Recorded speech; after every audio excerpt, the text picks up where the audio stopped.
I have to finish the story. Why isn't it possible? It's just not. Why not, you stupid bastard? Why isn't it possible? It's just not. Why not, you stupid bastard?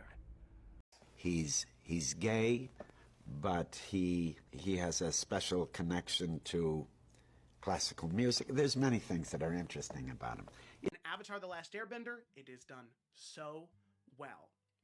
But here's the thing. It grows to be more in depth. The spirit world becomes a thing, and it grows even more in depth after that. More layers get added on more layers, right? Not everybody in the Earth Kingdom is good. Not everybody in the Water Tribes. They're not all underpowered, right? Because the Northern Water Tribe is so strong. And not everybody in the Fire Nation is evil. The layers continue to be added the longer the story goes on. In your campaign, do that. Most people have a hard time starting a campaign because they don't know where to start. They think they need 7 kingdoms, hundreds of houses, thousands of NPCs. No! Stop! You don't need that. What you need is one town, one place, 4 or 5 NPCs, and an inciting incident.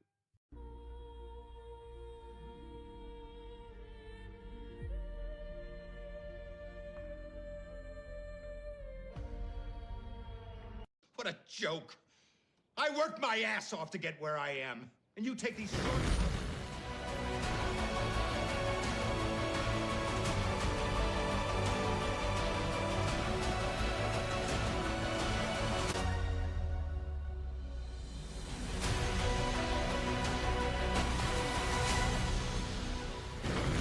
Hi there, everybody, and welcome back to Roll with Advantage. Very excited to be here for tonight's episode of the Salamander Coast. Let's roll the intro and dive in. All right.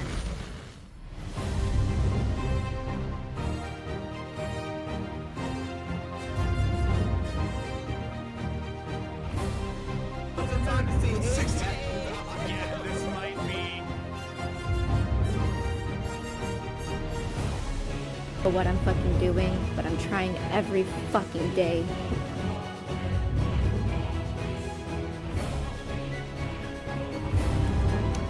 I would have never even met you.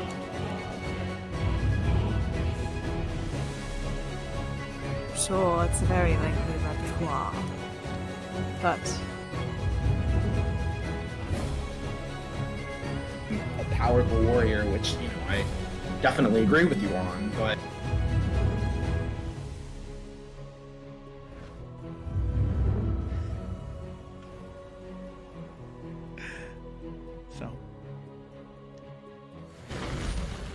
And we're back. So, as is tradition here on Roll with Advantage, I do not do the summary. The players do the summary. This week on summary is Gemma. Gemma, whenever you're ready, take it away. So we started last session following a little bit of tense uncertainty if the student that came to the party was really her. But ultimately, we decided, yeah, probably is, and invite her into the Divine Sanctum. Carousel is also able to confirm through sending that Keothi is truly safe in Maester, although there was an initial deception that left Bianca's dad injured and the captain of the guard dead. Discussion ensues between the party and Suna about things that have been changing and happening in the world. Time and the spirit world seems to be warping, especially within Opakami, something that has occurred alongside the clan's continuous fall and corruption. The Dark One's influence more globally has also started to pull more at 2 points particularly, one in Kaldaraz, known as the Valley of Fiends, and one in Akai City, home of Empress Suen.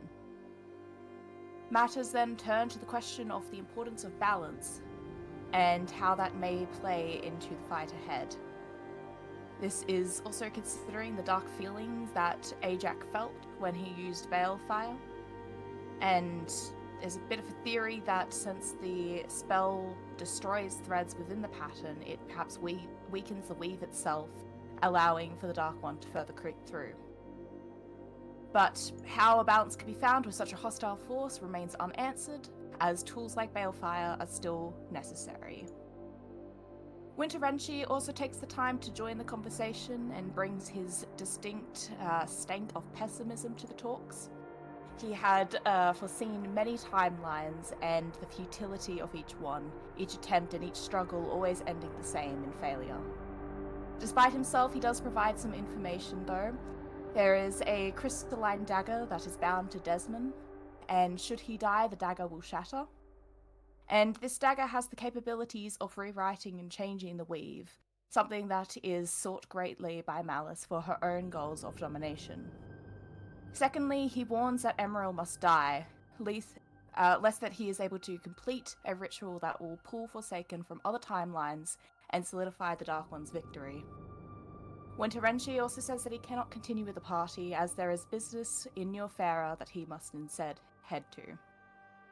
And so the party continue forth to Tatakawa, although Ajax takes a moment beforehand to pray to Palor, only hearing a weak reply that the gods are dying and that there is no more light that he can give.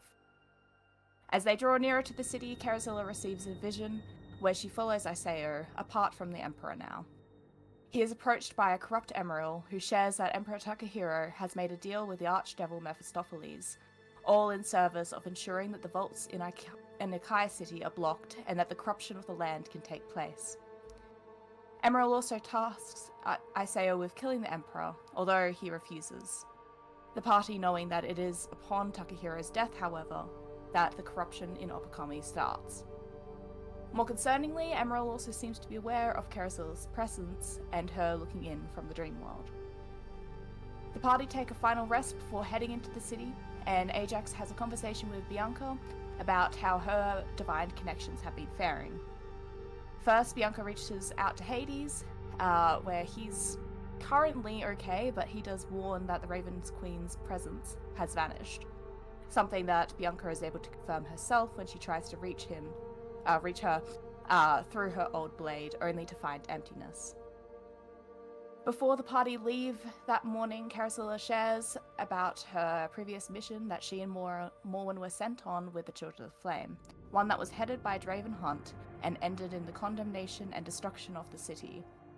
Karazilla unsure of how this may affect their time there. And with that, party head forth and head into Tatakawa. Boop boop. Thank you so much. So that is exactly where you head. All of you begin the descent towards the ruined, burning city of Tatekawa. Now, you are seeing it from the top of a hill right now. You probably still have about 15 more minutes before you actually get to the threshold of the city itself. And as you approach it, you can feel this intense pull towards the center. And none of you feel this more strongly than Karazilla. Karazilla, at first you might be inclined to believe that this is a connection just to your past events here, but you can feel something deeper. Something beneath the surface, beneath the material. Something that exists beyond the material plane. There are shadows here, spirits here, that not only cling to you, but cling to your companions as well. All of you feel as though it gets harder to walk. Your footfalls are heavier to pick up from the ground to make the next step. It's almost like there are spectral hands reaching up and pulling you down. To where? Well, you don't know.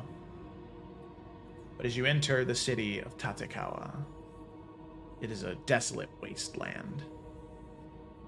A city marred and cursed by the shadow. And as you get right to the threshold, this large gate that marks the entrance to the city, you can hear whispers. You can see a thick fog beginning to grow within the city itself, moving towards the gate. A fog cloud that welcomes you in, but there is this whisper of malice on it as well.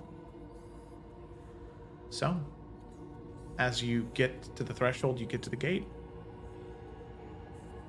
What do you want to do?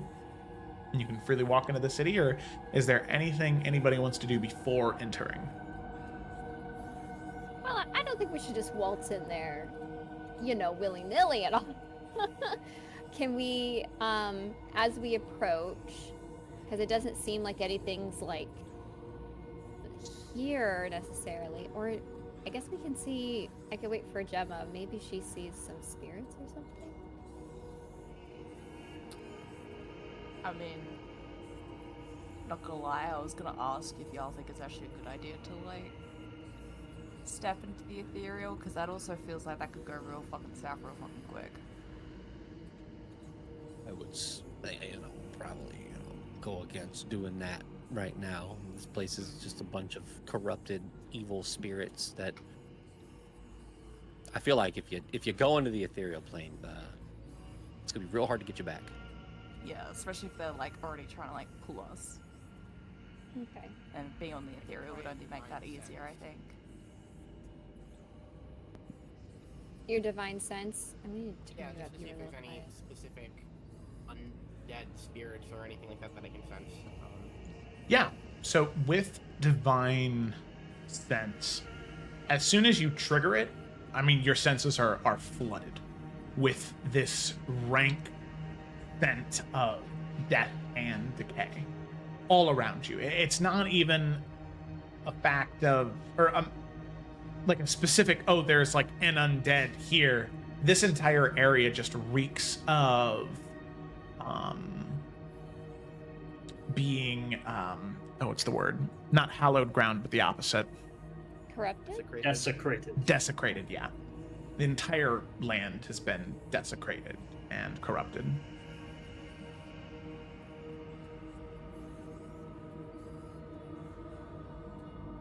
Well, okay, so we don't want to push into the ethereal right now, or maybe ever. So I guess what Bianca would do as we start to approach slowly is just keep an eye out to see if anything on the material plane does come up, or really anything of note at all as we pass through the city. Okay, all right. So Ajax is going to be looking out for traps.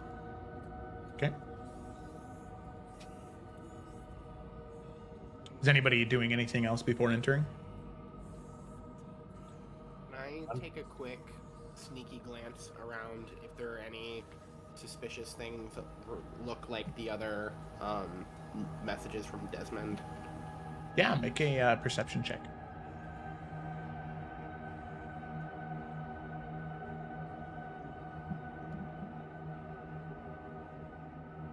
Maybe.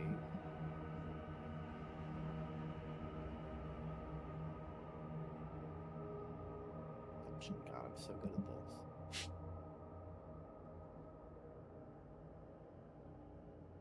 Oh, an 18. That's not bad. 18. Okay.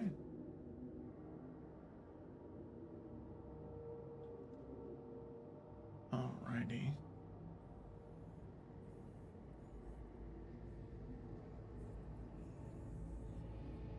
So, as you begin to look around just briefly before entering, you are able to see that near the gate, maybe a few feet off, there's a small shrine that has kind of fallen in on itself, and you can see a chest, one very similar to the one you had seen them pull the original token out of that you spoke into. You can just barely see it there. Okay. Is everybody else starting to walk towards the gate? Or through, or whatever? I would. I've got nothing useful to do but, like, stay alert and stay close to the group, so... Yeah, I mean, Bianca's being cautious. I think if I do make any checks, I have my, I think it's called Grim Psychometry, where I might be able to like roll with advantage since this is like a cult. Like and subscribe. Yeah, sure. Well, I don't know if there's anything necessarily to like even look for yet. She's just keeping an eye out, like as we cautiously approach. Okay. And Carousella and Ajax enter as well. Okay. Alrighty. So as all of them begin to walk through the gate, Sunius, you just catch that and maybe begin to wander there. As you just get to the chest and look back to the gate, your companions have disappeared. As they walk through the gate, that fog moved up to the gate, and you no longer see them anymore. Yeah, so I'll slip over and pick it up. Okay. Alrighty. So Doing a little, like, they're gone. Okay, maybe it's just the fog stick. So you take it, you open it, and you can see the same item that you've seen before. I think I'll just tap on it. Okay. Is the fog so thick that we can't see each other, or is it just like Suni was waiting for a moment to sneakily get this thing? I'll get to what you guys see in a second. Okay, cool. All right, cool. Because I also was thinking, I was like, what are we doing? All right. So don't worry, you guys can't see Suni right now, so don't even need to worry about it. Suni, as you touch it, the message you hear is that same voice of Desmond's. You know, I've been keeping tabs on you, Suni, and I've got to say, I'm almost impressed, truthfully. Almost. You know, too bad, no matter what you do, you'll never undo the chaos you caused. Now, some stains, they just don't wash out.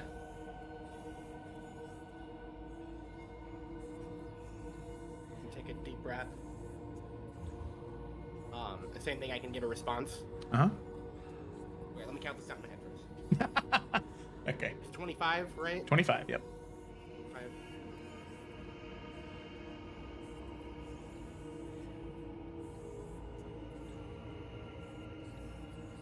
Okay, I think this is 24.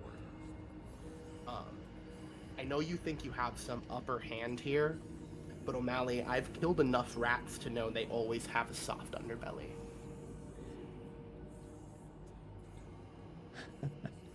Okay. Oh, that's a good one. I'll make sure to use it next time I have an opportunity to. Okay. Alrighty. Suni, the And then he item will in your hand try to catch up. follows you. Okay. With that, Suni, you turn and you enter the fog gate. As you step through, the world around you shifts and changes. To a degree, the city of Tatakawa returns to some element of grandeur.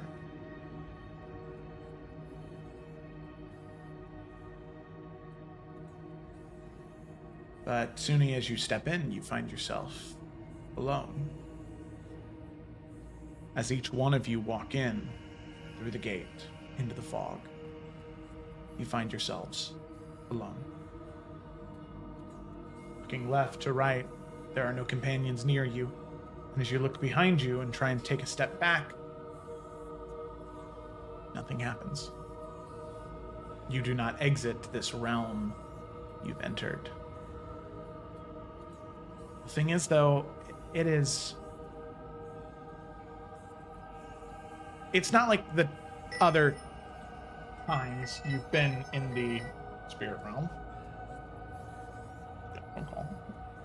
Not like the other times you've been in the spirit realm. This is something distinctly different. This isn't the sign of the spirit realm. You feel as though you are on a knife's edge right now between the material and the spirit.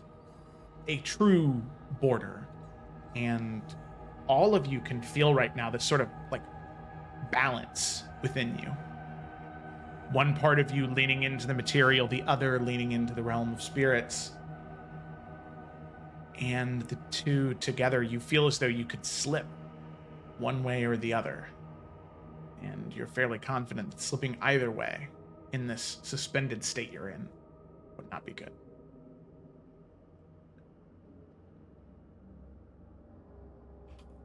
So,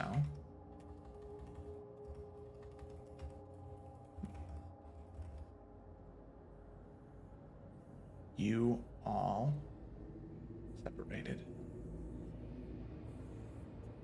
We will start with you, Suni, as you walked in last.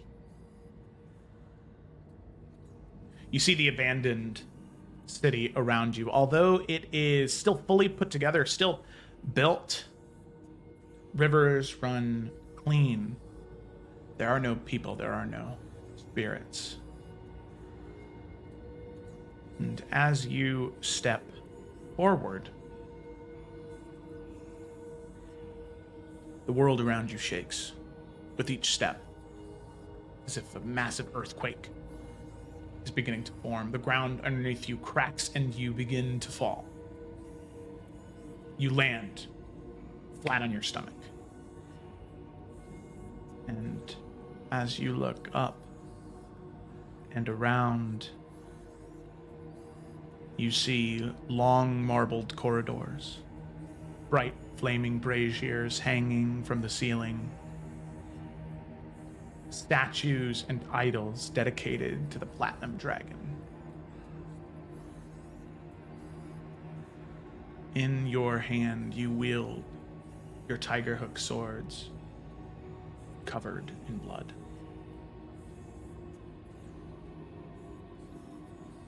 Standing down the hallway from you is Sultana. She looks to you. And as she begins to speak, you don't feel any compulsion to answer in any certain way. You feel as though you can act truthfully as yourself, even though in this moment you are looking through the eyes of Suni the Forsaken. As Sultana stands, unmoving, unflinching, says, "How could you do this? Why, Suni?"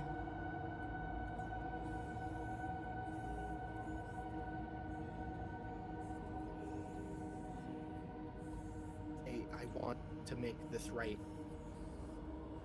I maybe did this, but I'm working to make it right.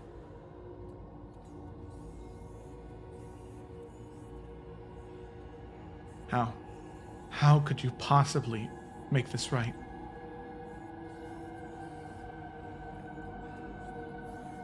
Making my last life worth it. Light. The Mother of Mountains, for the Platinum Dragon, for you, Sultana.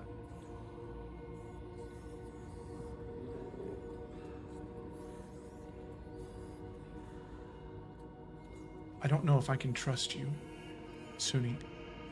Not after this.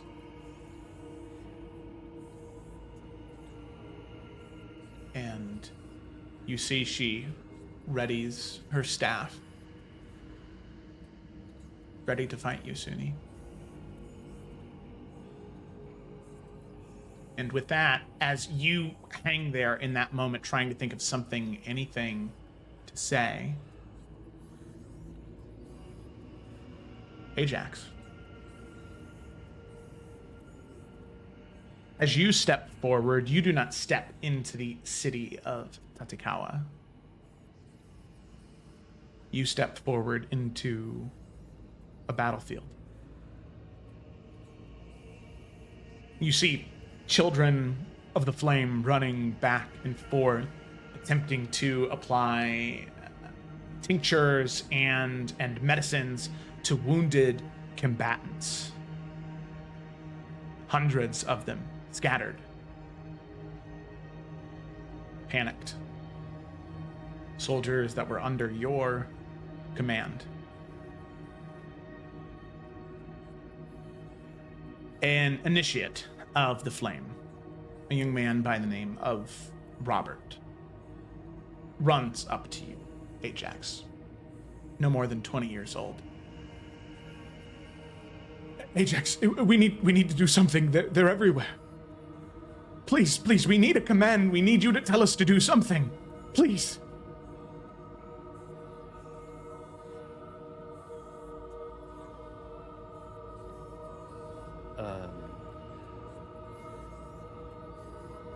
Does Ajax know if there's like what the objective is or what we're here for? It's just like we're in battle. You were sent here to eliminate Dark Friends, and you found overwhelming numbers.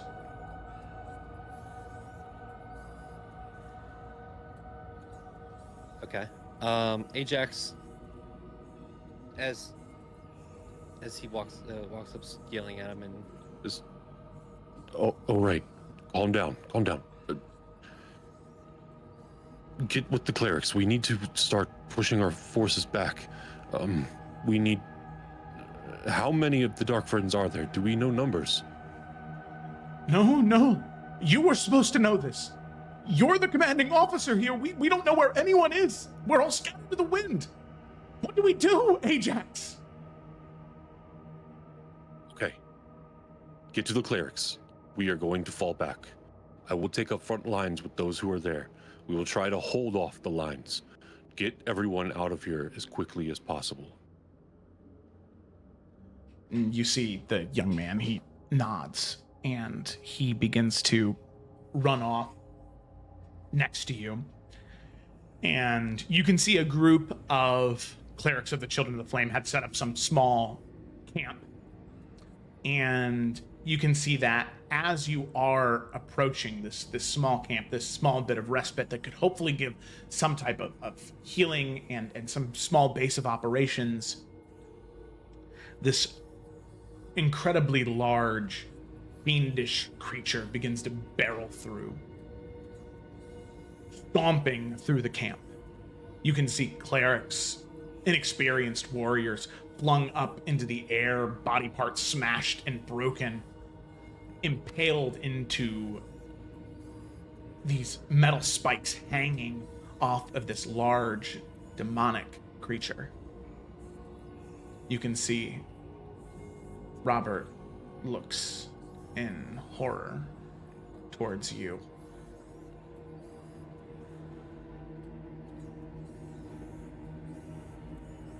What do we do?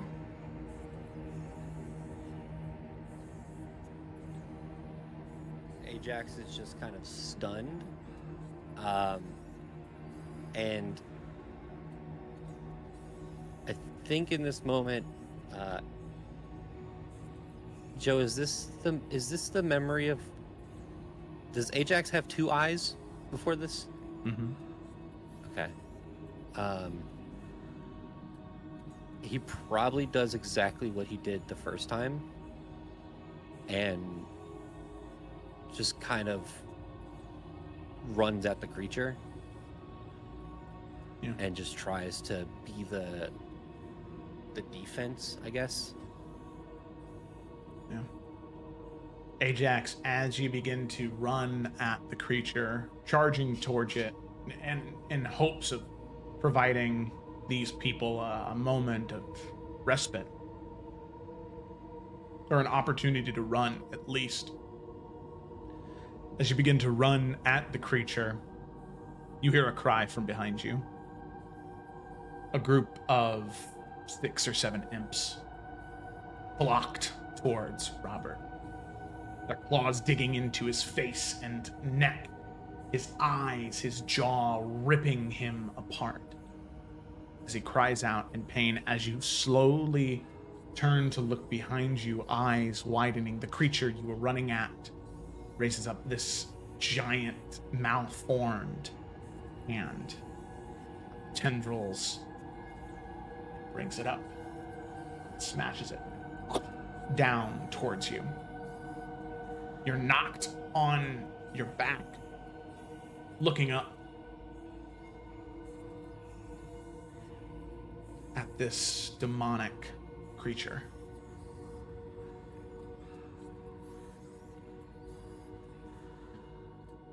Now, as you look there towards this creature, your doom in front of you, what do you do, Ajax?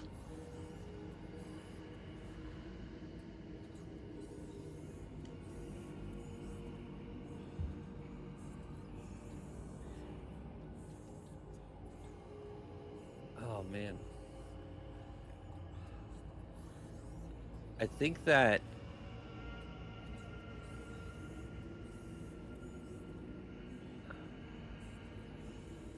I like to think that the first time this happened, Ajax was struck with so much fear. It was like the first time in his life that he froze up with fear.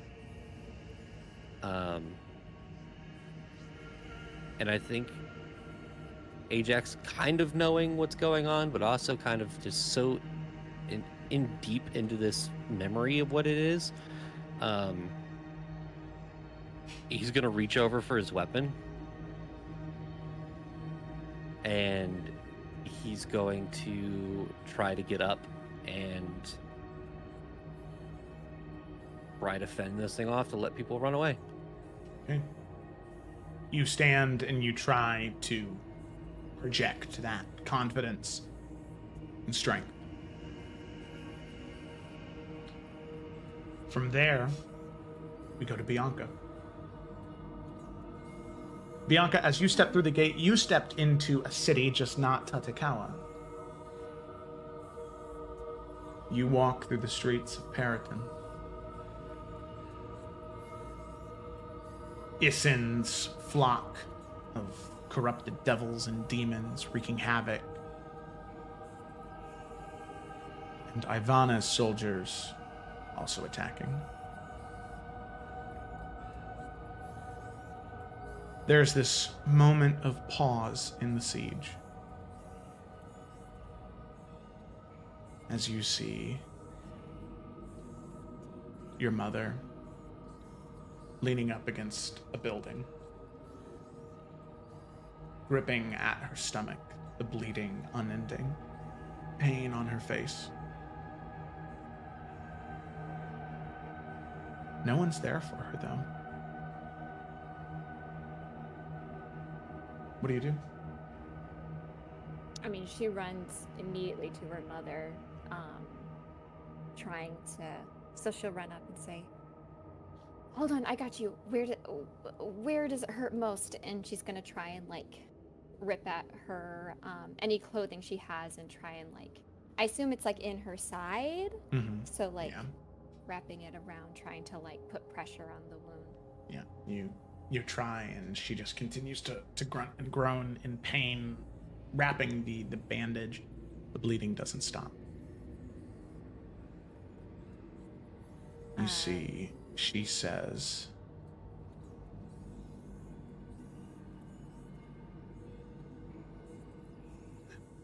you know, I don't blame you, right?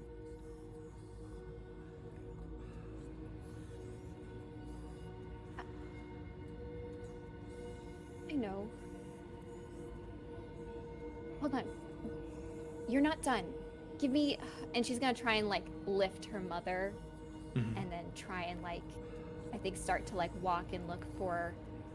I mean, initially she's looking for, like, Suni or Carousella, I think. But, like, then just any cleric, anybody at all that she can find. Trying to, like, hide away from, like, the soldiers and everything. Trying to, like, go between buildings and stuff. As you sort of pick her up and you begin to move, you can see she is just hobbling along, barely able to keep any pace at all. As you look for, like you said, Suni or Carousella or just anyone that can help. And she just says, Bianca, stop.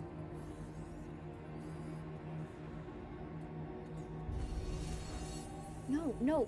If you... Here, I can put you on my back. It's fine. We'll find somebody. There's people here. They want to help. I want to help.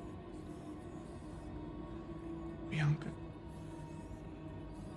Sometimes you have to learn to let go, don't you think? Not of you.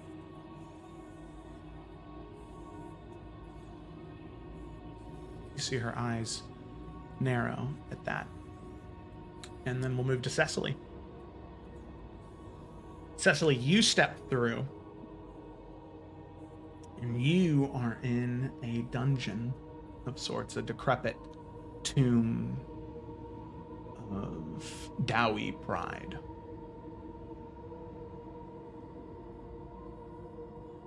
You and your companions stand toe to toe with the sons of Thor, with Magni and Modi.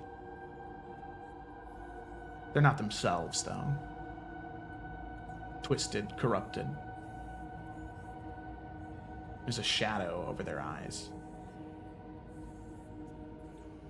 You experience 3 distinct flashes. The first one is the beginning of the fight. Confidence from you and your companions. Nerves, but confidence. The second flash, you stand toe to toe with Modi. As he looks down towards you, that shadow fades from his eyes. I need you to know I never had any love for you. But I didn't want to do it.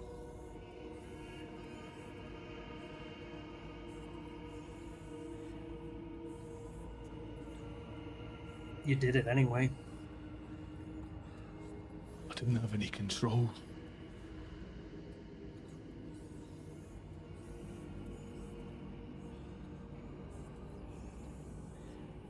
And she just sort of shakes her head. You can see the shadow returns as he says, Well, fine. Much like you don't deserve to live anyway. and a third flash as you're picked up, pinned against the wall, Modi's hands around your neck. In that moment, what do you think of, Cecily? She is thinking of the terrible stepmother that she had had just a few months before this happened. And she thinks of Odin. And in that last second, she just accepts that even without the influence of the Dark One,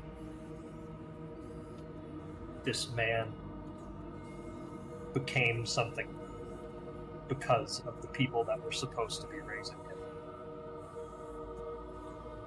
And she's not able to judge him. Okay. So, as that last grasp and pullback happens, we cut away. Finally moving to Carasilla. Carasilla, you do enter Tatekawa. And your Tatekawa is on fire. You and Morwen are not close right now. She's somewhere else in the city. The two of you got divided. Instead, right now, you are marching next to Draven Hunt, the Fire Genasi man. As soon as you enter this memory, you stop. And same as what I said to Suni, you feel no obligation to respond in what would be historically accurate. You can respond however you want as Draven stops and turns and says, What are you doing? We have to keep going. There are dark friends here. Come on. I think there's only one dark friend here. She's just gonna be staring straight at him. And you know where they are? They're not in the city. Or in the people, at least. What are you saying right now, Carasilla? I recommend you tread carefully.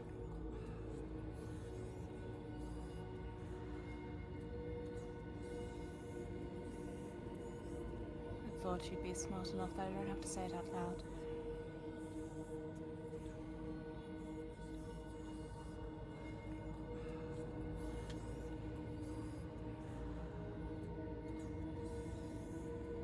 Regardless, you're still complicit in this. As Carasilla, you hear the screams of people all throughout the city. The small populace that was here begging that their home not be burned down and destroyed. Some of the citizens fighting back against some of the children. You were here.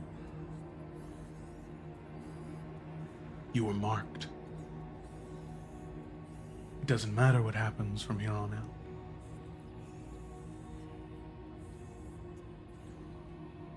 It's already over.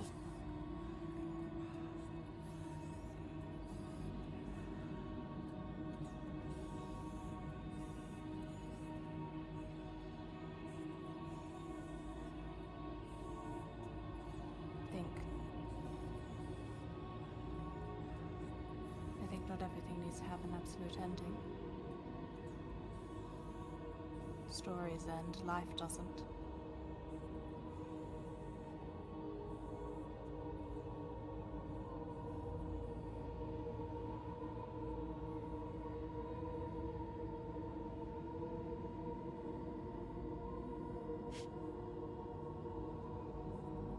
And like, I don't know how much control she has over her like actual actions in this. Mm-hmm.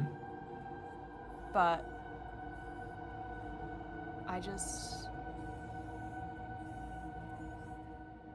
I feel like even if it isn't gonna do anything, she doesn't want to stay with him. She will break off, and I mean, if this city is like built on like a river or something, she's just gonna be like desperately trying to help put out any fire as much as she can. I imagine like there's very little you can do once a fire starts spreading, especially when she doesn't have anything like, you know, hoses. But I think just despite herself, she wants to try and do something. Okay. So you break away in that moment. And as you begin to walk through the city of Tatekawa, you can hear Draven Hunt yelling at you, demanding you return to your position, demanding that you do what he says, but you disobey. You diverge from history in that moment. You begin to walk through Tatekawa. Wherever there are buckets of water, you douse them on burning buildings. You try and help people get out of burning buildings. And as you begin to move through the city, the scene begins to shift and change. From a burning city to a ruined battlefield.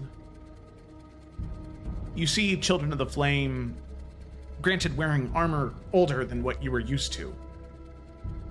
You see demons and devils everywhere. You see one large one in particular. You see Ajax going toe to toe with it, weak, tired, part of him ready to give up, but still trying.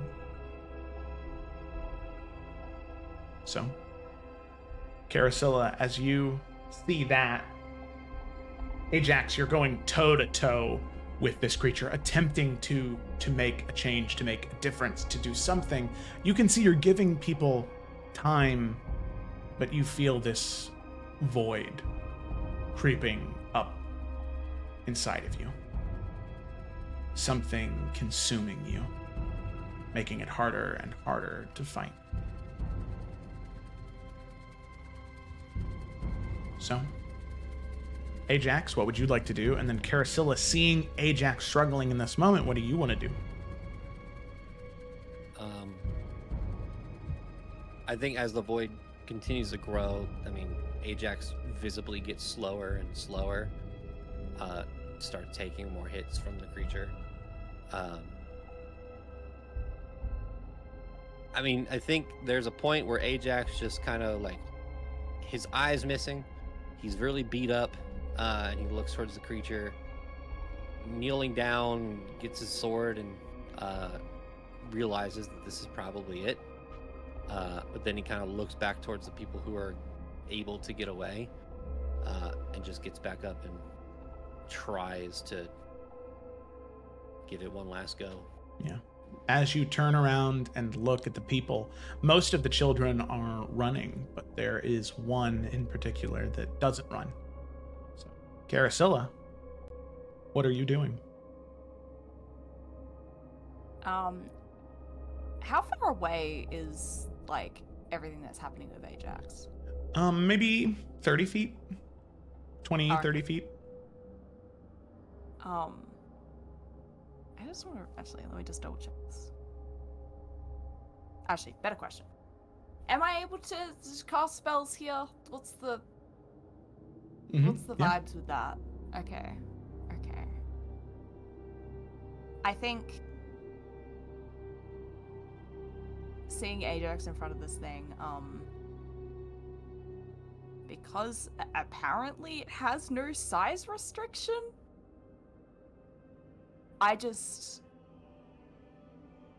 to help Ajax, like, you know, succeed in blocking this thing from getting to other people, and also make sure he doesn't die in the process, I would like to cast new spell, Vortex Warp, and just rip it as far away from where Ajax and the fleeing Children of the Flame are. Okay. And just keep running towards him in the process as well. Yeah. Carasilla, you can see that this entire battle is taking place on this sort of mountainous cliffside. So you just vortex warp the creature from Ajax off the edge as it just cries out and screams as it descends down the mountainside. As Ajax, you could see in that moment, it was raising both of its fists up to slam down towards you to end you. Teleported away as you sort of collapse down.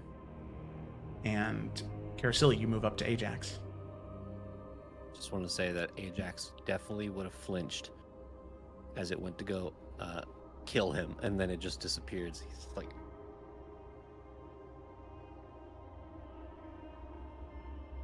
is Ajax unconscious? You're alive right now. There's no effect to your hit points right now, but you feel as though you are on the brink of death. Ajax kind of just collapses then. I mean, so is he wounded in the dream state, or spirit well-being, or is it just a pure thing of exhaustion? It's just pure exhaustion. I mean, he looks wounded, but mechanically, no, he's not wounded right now. Right.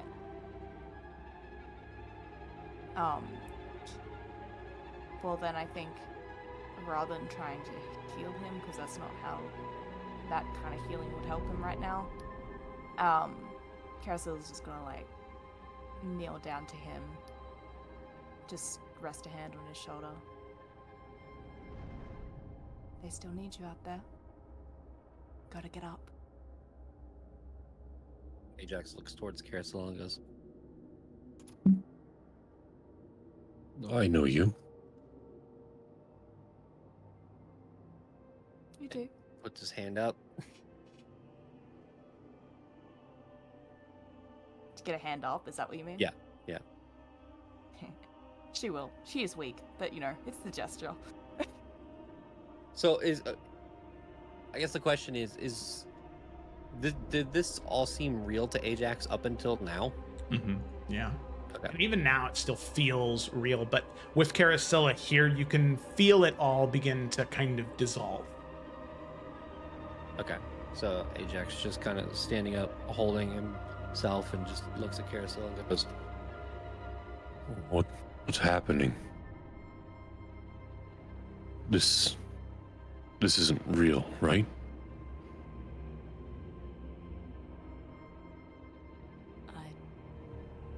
Not really, no.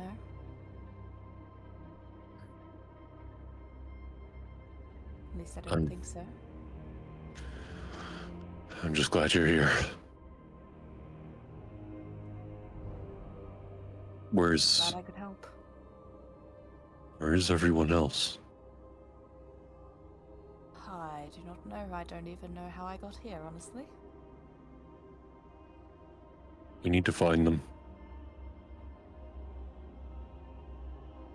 Agreed.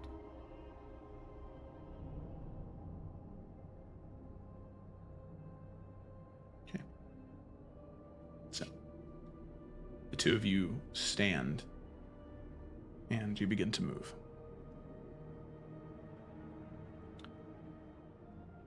As you begin to move towards the battlefield, the world around you shifts again. Carasilla, you find yourself immobilized, looking on at the horror in the Dowie ruin, as Cecily's neck is about to be broken on a pillar. However, Ajax, you can move freely. You see Cecily in danger in a moment that you weren't there to experience. Do I have my spear? Yeah, you do. Without hesitation, there's like literal milliseconds, the spear is thrown through the throat of Modi, if you'll allow me to. Yeah, for sure. I would imagine with such precision that it goes through the throat into the hand, but just enough to like keep his hand like there without him being able to like close it. Yeah. So the spear pierces through the throat and through the hand right as it's about to grab you once more, Cecily, to slam you into the wall to deal that killing blow, and you can see the eyes go wide as the shadow leaves, as he looks to you in fear and in pain and says, "I'm sorry it came to this.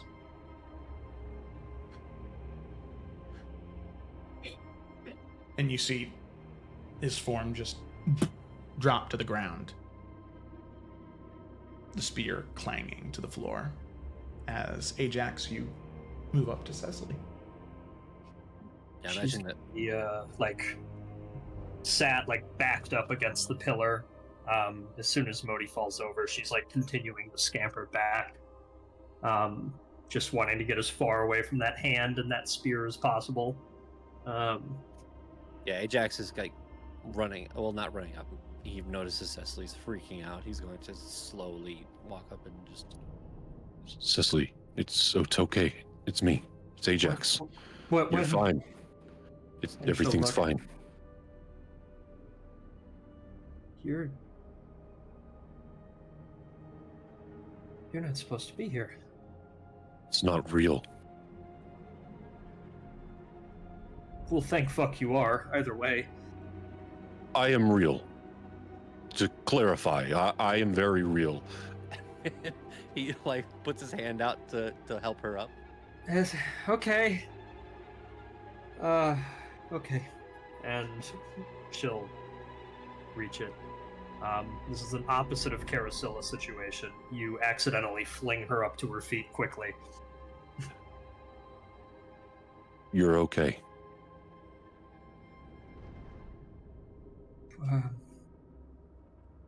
Can you walk? I think so. What is happening? Ajax looks back to Carasilla slowly. At this point, Carasilla, you can feel your movement return to you as the rigor of the memory releases. We're figuring that one out. We need to go there. Get to the others. Get to the others? Everybody's in a different... I thought everyone was here. Are we... Where... You can I'm gonna see follow you. The other versions of your companion Cecily begin to break away and crumble to dust. Okay. We don't have any answers. We just know that we need to find the others, and we need to go fast. All right. Yep. Following you.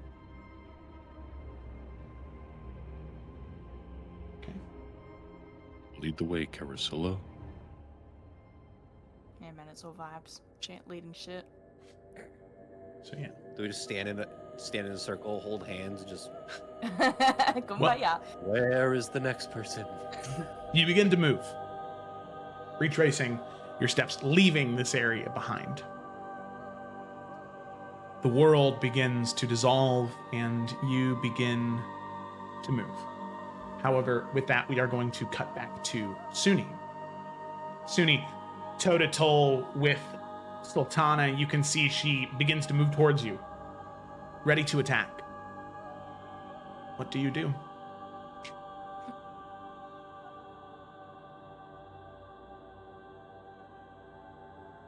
the middle of you speaking, you said that Sultana was doing what? She's moving towards you, and she's trying to attack. He will engage in the dance with her. Okay. You can see the first few steps she falls into, but by the third, she stops. And she assumes a defensive position, and she says, "So what now, you're playing games with me?"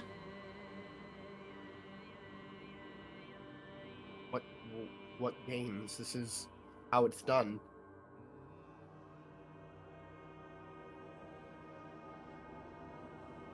The last time we fought like this, you didn't... In this life, you didn't remember. You said you didn't. You said you gave it up. The memories of us.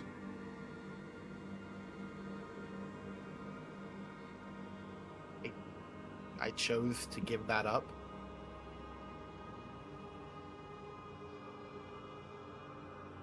That's what you said, at least.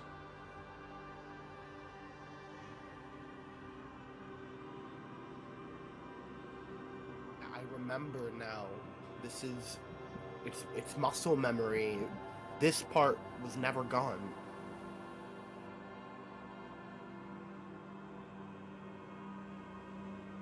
I choose you, Sultana.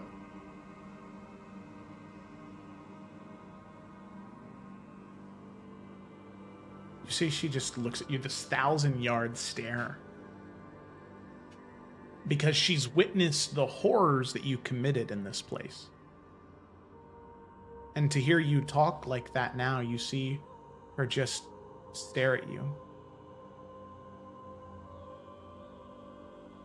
I want to believe you, I do, but what you did. I mean, she looks down to the blades in your hands. The entire bottom half of your armor just covered in splatters of blood.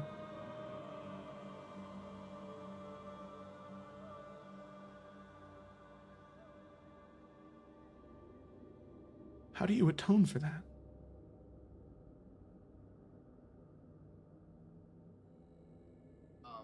I think he will... If I look behind me, do I see any disturbing sights? You do. You do. And most importantly, having just emerged from the shadows to double check your handiwork, is Desmond O'Malley. She says, "Boy, this is the one you were talking about, eh? Pretty little thing she is." Too bad, time to do her in, isn't it? Time is always right, Sunny. She gives it up. Life for you. Let's get to it.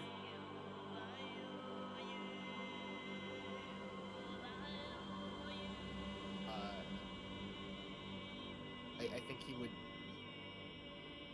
turn back around and just very longfully make eye contact with Sultana, and he would drop the tiger hooks and just kind of fall to his knees and say, I don't think I can atone for this.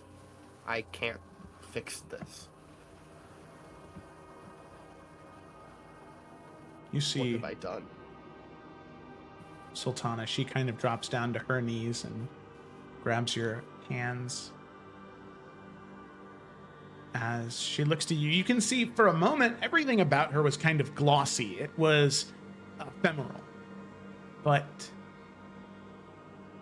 in that moment, as she looks to you, she says, Suni, open your eyes. Move on from this. It's okay. Please, they need you.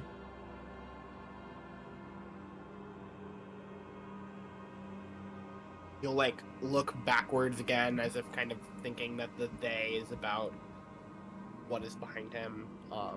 And then we'll look back up at Sultana after. Mm-hmm.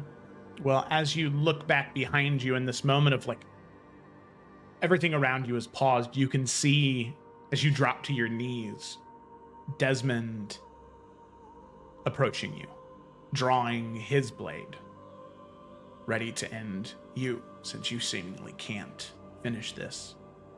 As you turn back to Sultana, having seen that.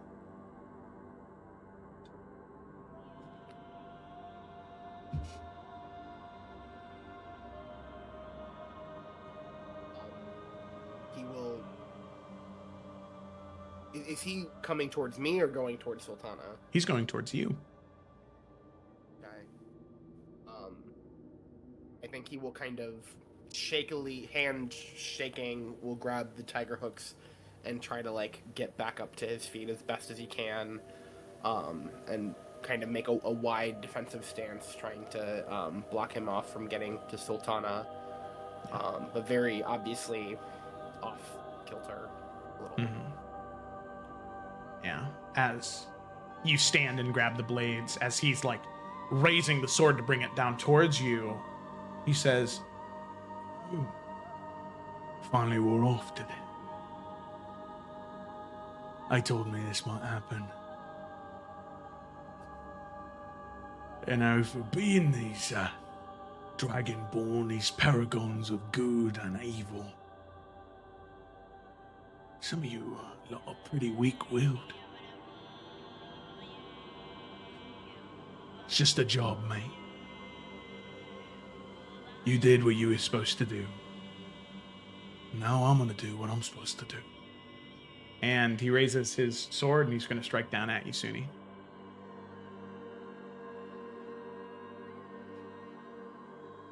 I'm sorry, did he said that something wore off? Mm-hmm.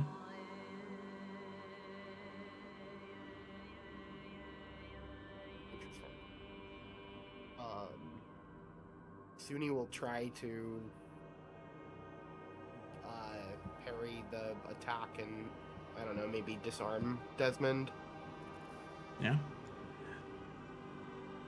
Suni, as you parry and disarm, easy enough. I mean, you, Suni, are a much better swordsman than Desmond was at this time. The only reason he was able to do anything was because he caught you by surprise in the past, but here, you disarm him. You can see his eyes go wide with fear. However, as you rewrite this echo, you hear someone calling for help. You hear Bianca down the hallway a fair bit of ways, calling for help. In this moment, Desmond is defenseless. But you hear Bianca calling for you. What do you do?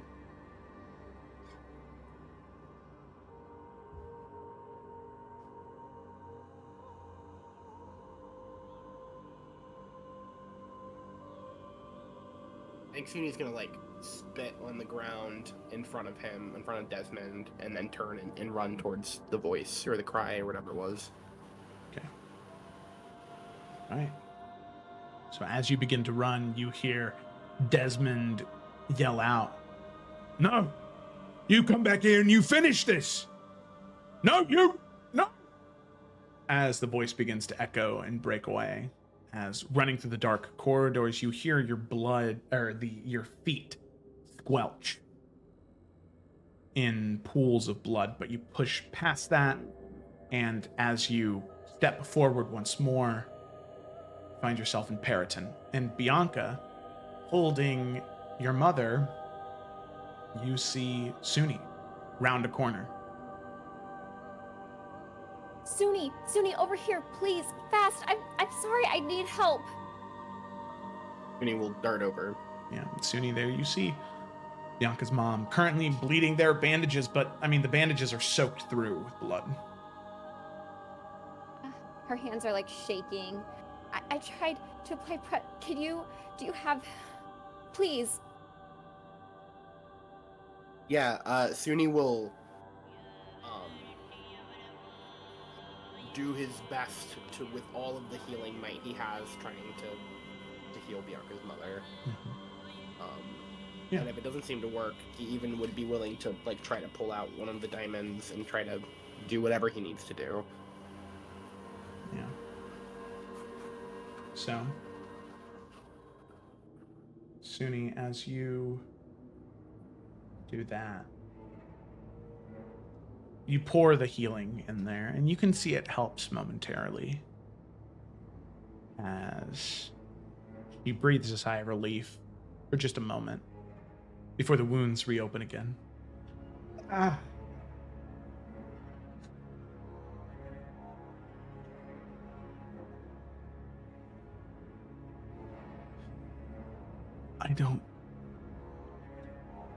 don't think that's going to make a difference, you two.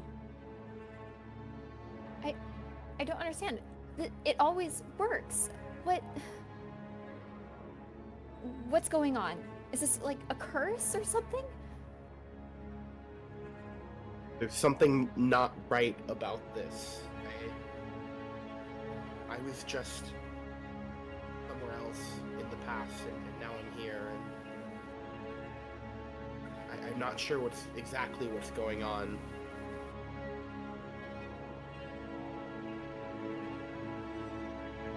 Well, we have to do something. We can't leave her. What do you mean in the past? And is like Bianca grasping any sort of like anything? I mean, I will say she's really in distress. So like, I don't know. You want me to roll or something? Because like, yeah. Yeah, go ahead and make a wisdom saving throw for you right now, just because this is a... Okay. Dramatic. Okay. 16. Okay. With a 16, you do get some semblance of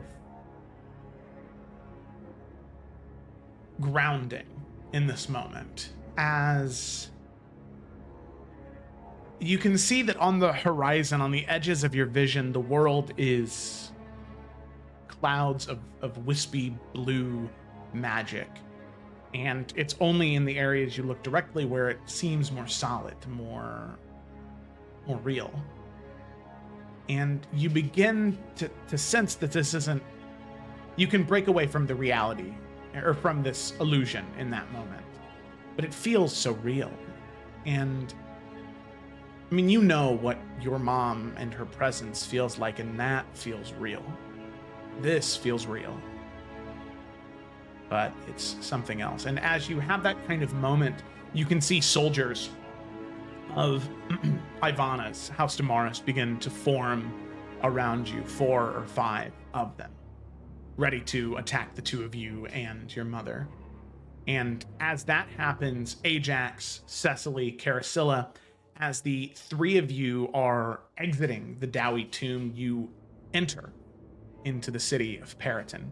And you can see your companions being surrounded by these creatures, by these soldiers.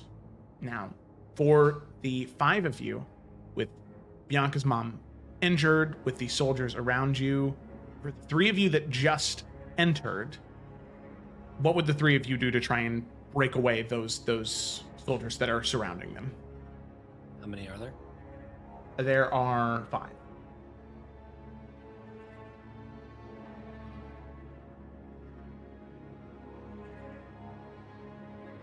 Give me a second. Someone else go.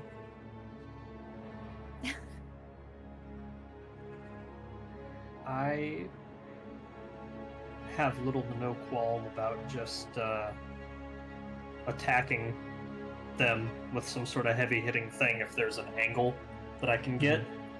That where I'm not just gonna. I know we're not on a battle map right now, but just to not blow up my friends. No, for sure.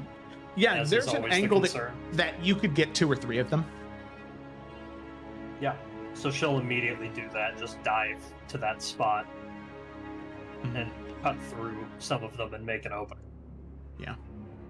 So this, sharp bolt of lightning, this elemental blast emerging, able to cut through 3 of them. Only 2 remain as Suna, you kind of take that defensive position near Bianca's mom. Ajax, Carasilla? I think. Well, yeah. Okay. I was like, "Where's this at?" The first thing Ajax is gonna do is, seeing all of them, just use his daunting roar feature to make them hopefully be frightened, like an immediate reaction. He roars out, and then, Troy style is gonna leap strike one of them and just. Yeah. 2 attacks, I guess. Yeah. With the roar, you can see the 2 that are still left. They sort of begin, they freeze, they immobilize. And the other one, you jump towards it in 2 stabs, and you're easily able to eliminate it. Carasilla, there's 1 more left. I think as they're obviously getting closer to where Bianca and all that is, she will just lance the thing. Hopefully, get the effect off where they will just freeze, giving a chance for them to get to safety, or for another person to respond to it. Yeah. Well, with just casting the spell, the ethereal spirit, as that energy courses through it, you can see the spirit just dissolves. It just cracks and breaks and dissolves, just from the base damage of the spell, allowing all of you to have a brief moment as you all are reunited. You can see that in this moment as well, Suna rounds one of the corners, and she is there with all of you as well. She says, "I found all of you. Good. I was worried that, well..." And she looks down and sees Bianca's mom. "Oh.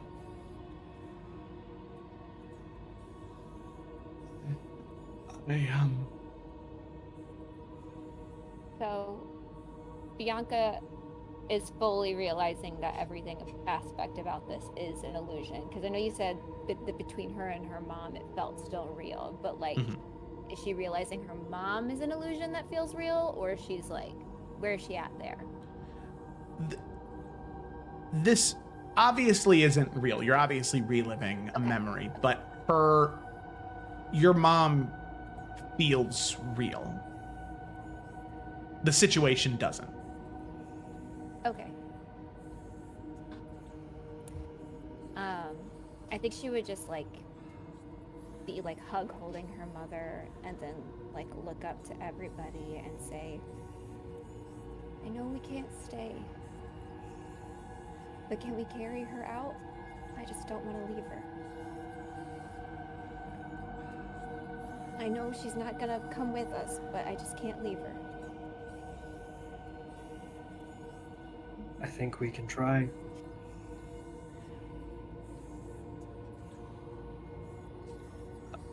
Ajax is stunned in this moment. He's just staring, wide-eyed, at Bianca's mom right now. I think she would initially look to Ajax. I know he's stunned, but almost like thinking that he'll be the one to pick her up. Yeah, if there's Ajax will eventually see that. Like he's not like just out of it. No one can talk to him. Right. But you definitely can see like immediately he's like, oh my god, this moment's playing again. He's not doing great, but he sees Bianca and he goes, Of course. and he kind of breaks out of it and walks over and takes a pause for a second, and then is going to put his hand on.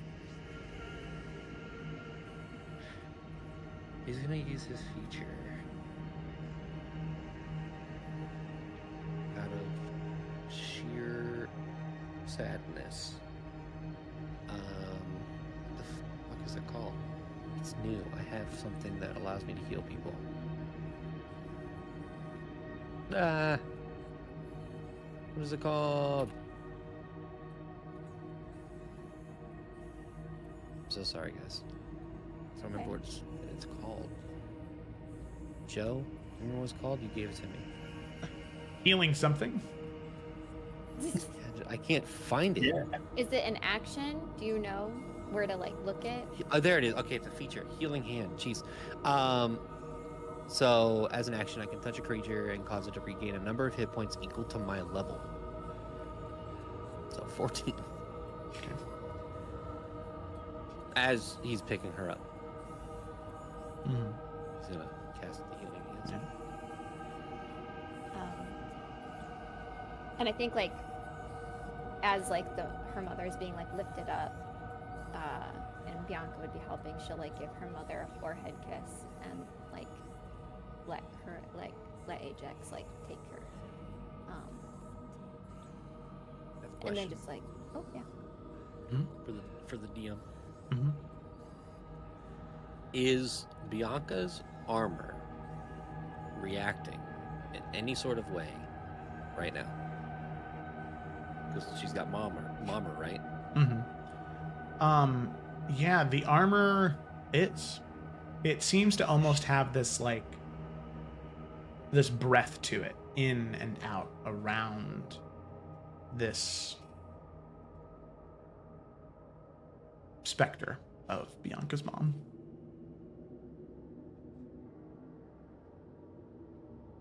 Ajax notices and just continues to carry Bianca's mom wherever we're going. I don't know. I guess just like out of the fog, and like yeah, Bianca will be like close to Ajax as we like start just to like walk out to the edge.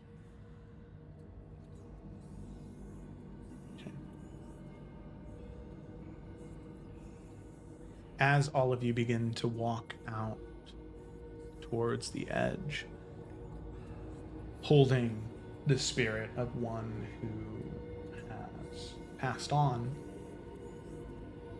you cross that threshold. And you leave behind the this razor's edge you were once on. And instead you enter this ethereal blue landscape. All around you, you can see there are these clusters, these large blue wisps of energy. As far as the eye can see. Every so often, every 20, 30 feet, you can see there are these large, like malignant, tumorous masses of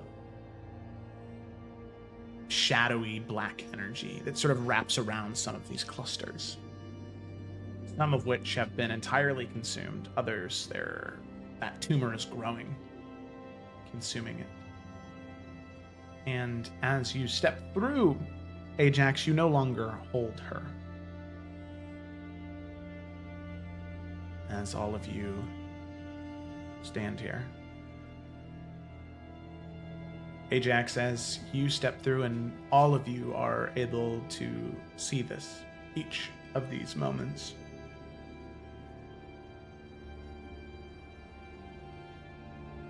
You see Ajax, someone that you have not seen for quite some time, since you left Belka, the humanoid woman, short cropped brown hair, wearing vestments of blue and white.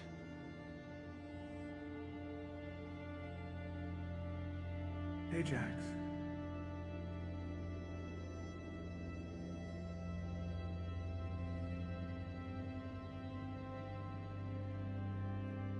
You found me, haven't you? That is you, isn't it?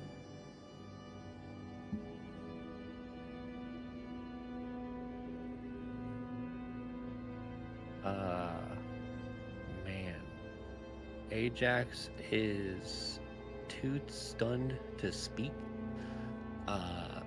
Where is she at? In front? Behind? Just in front as soon as we walk forward? Yeah, in front, about 15 feet. Everyone else sees it? Or is it just Ajax? Everyone else sees it. Shit. Alright. That's Bianca? Bianca knew her too, right? Yeah, everybody sees it. But I meant Bianca knew her, right? Yeah. Mm-hmm. Yeah, I thought so. She won't overstep.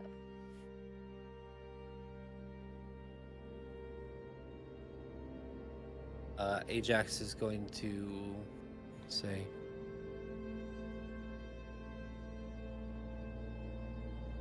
Hi.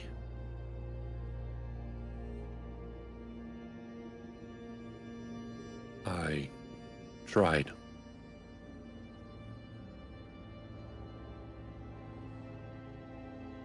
Please do not tell me you came all this way to apologize. There's no way you could have known. And in reality, there was nothing you could have done. Are you real? I am. For the most part, I feel weak. Like whatever life I have is slowly being sapped. But I'm here.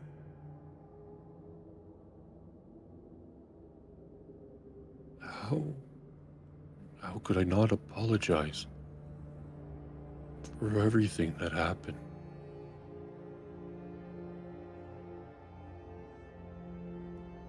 And now you're here, and it's all my fault. It is not your fault, Ajax. It isn't. And you should not blame yourself for it.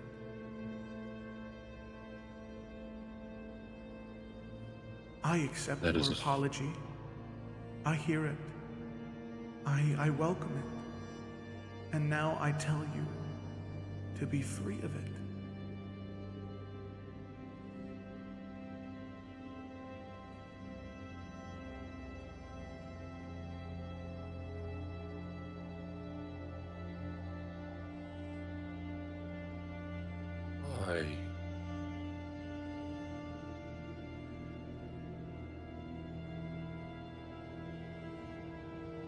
Thank you.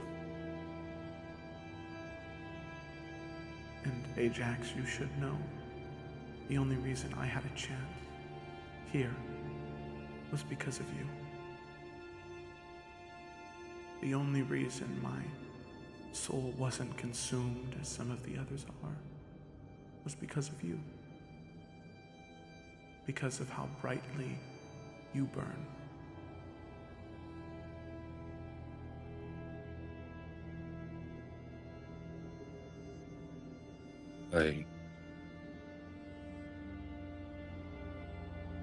I miss you. She steps forward and sort of places this spiritual hand on your face and says, I miss you. And hopefully one day we'll be reunited together. I hope so. Please. If not for yours, for my sake. Please be at rest.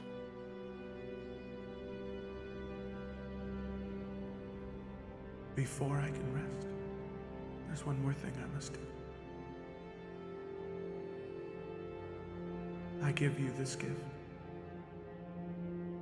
so you may go where you are needed, where the pattern pulls you.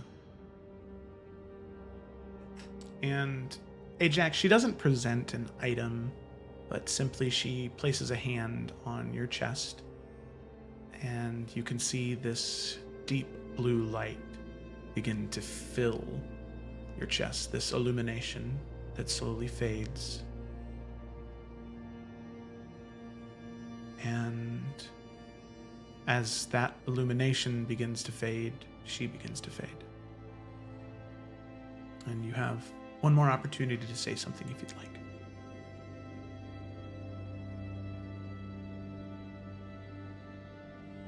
I'll never forget you. And no matter where you go,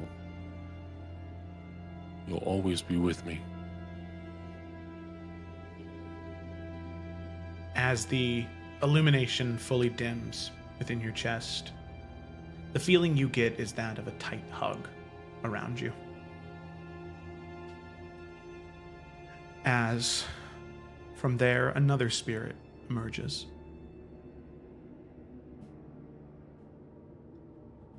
As Desmond, no, not Desmond, Suni. Whoa! What? Desmond was dead? Whoa! Suni. Crazy.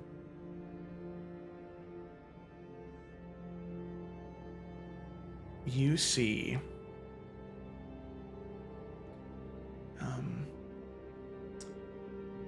a woman with deep brown skin, the color of wet soil. Long tendrils of vine and moss for hair. A form that you've seen before, but when you have, it's filled with so much more grandeur and life. But this is the spirit of someone who has passed on, as you see Elowen. Not but a spirit in this realm.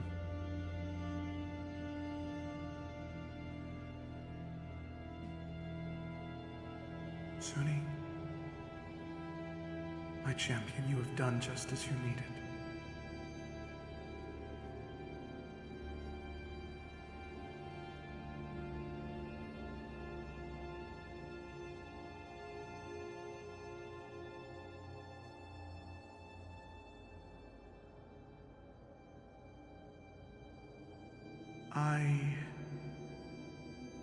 I swear to you, if there was some other way, some other path, I would have taken it. There was only one way to keep the shadows at bay in the Feywild.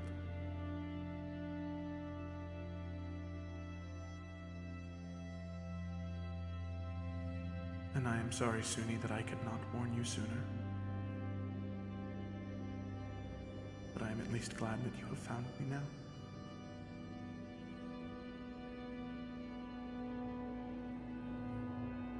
What do you mean? Another way? What did you do?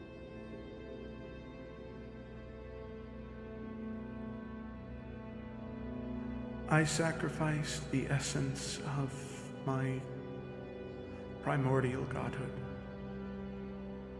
And in turn, I sacrificed myself.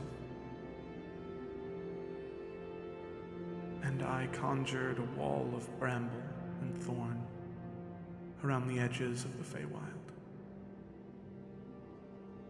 So it could not pass through, so it could not consume. At least for a time. To ensure that the Feywild and the material plane would stay safe. It is a god's duty to protect their people. And that is what I did.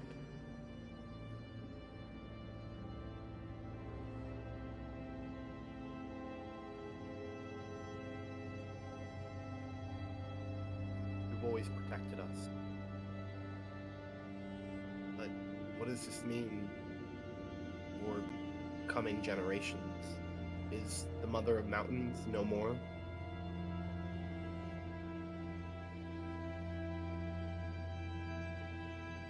The pattern finds a way to bring balance. But I think before I can be worried about the Mother of Mountains, or the crashing wave, or any of the elements, the Dark One needs to be stopped. And so, Suni, my champion, I give you this gift, so you may go to where you need to be. And same as before, she will place a hand on your chest, and this dull green light will grow and begin to shrink. And as that happens, you have one more opportunity to say something before the light fades.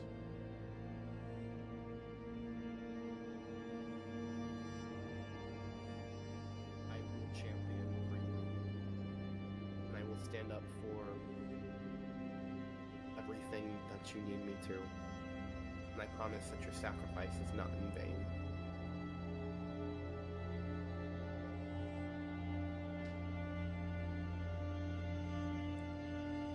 Soon as the light diminishes, you feel this glimmer. The feeling you get being out in the forest, out by her chapel in that small realm, the fresh scent of flowers and moss, a comforting cool breeze. As she fades away, leaving you with some vestige of her essence within you.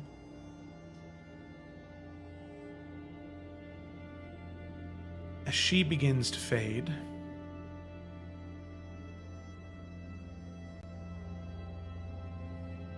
Cecily,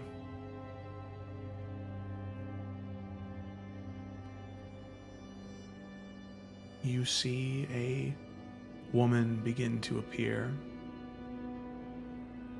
with threads of golden hair. A woman that you have such faint memories of. But after seeing the portrait within Tyr's study, you would recognize her face anywhere. My daughter, Cecily, I knew you'd be here. I felt pulled, compelled. And there you are. My daughter. As she steps forward, and she'll just place like two hands on your face, just admiring you, seeing you.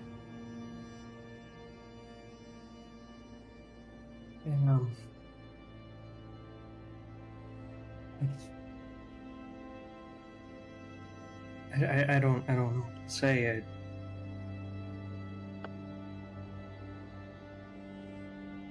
I can't even remember saying anything You.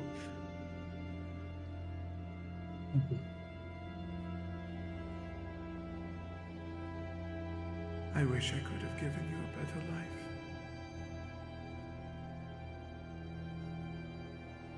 You deserved the world, and all I could give you was some small shack in Waterswick.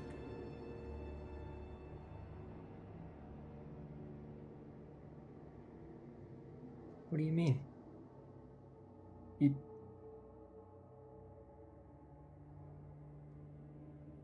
Have you seen anything that has happened since then?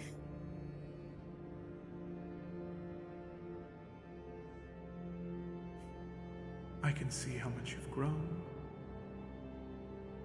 And I can see the circlet you wear.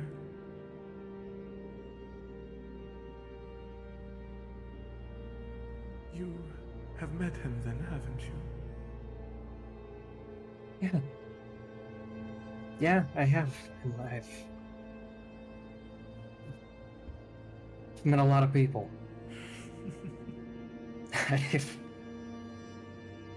met a lot of people, and a lot of good things have happened, and I know that I'm meant to be alive. And I wouldn't be if you hadn't fought for it.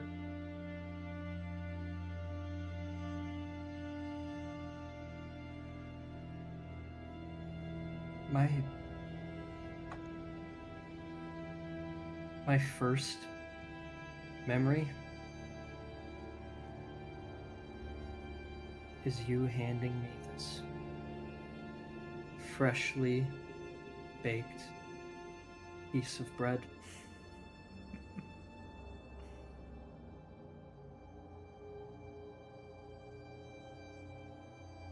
I've had a lot of bread since then, but none of it has tasted quite the same. Not how I remember it when you handed it to me. I've carried that with me.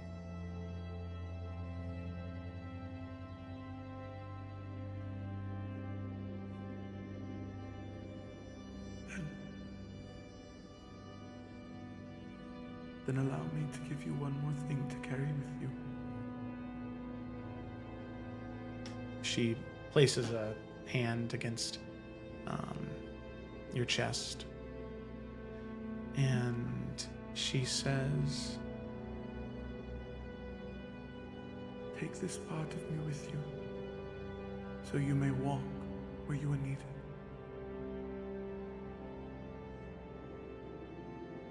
I love you, my daughter, and I am so happy to see that against every odd, you rose to stand so tall and so proud.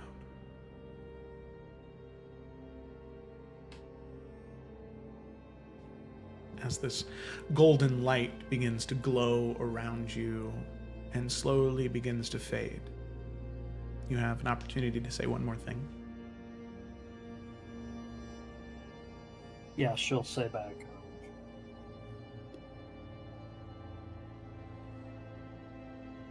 I love you too, Mom. And I love my whole family. And I wouldn't have met any of them if it wasn't for you.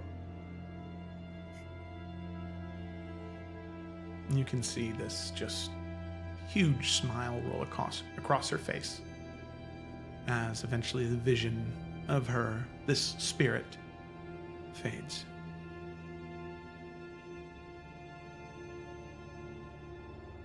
Bianca,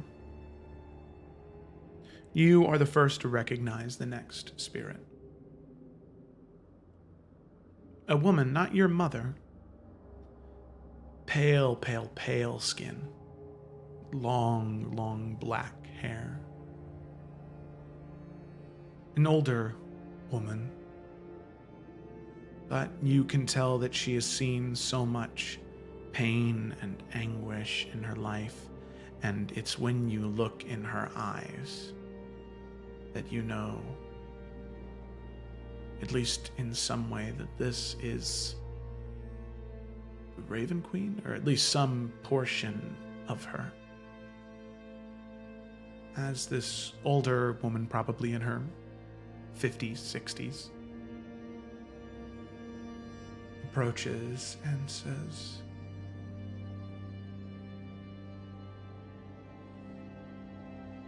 I'm very sorry, Bianca, if this is how you are learning of this.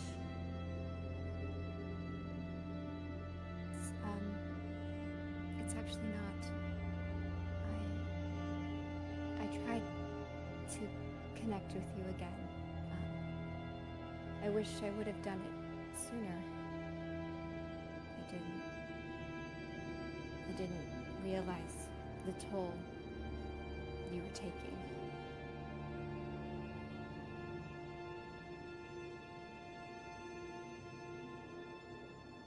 It was so sudden.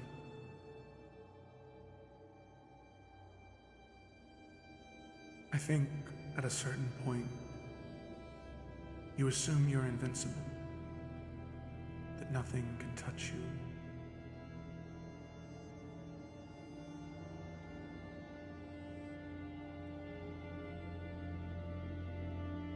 But most of us gods are dead. The echoes of our spirits walk this realm until they'll be consumed eventually.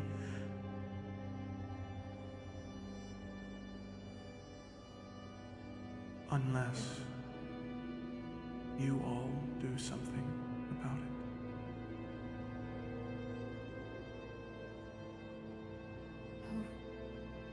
it. We will.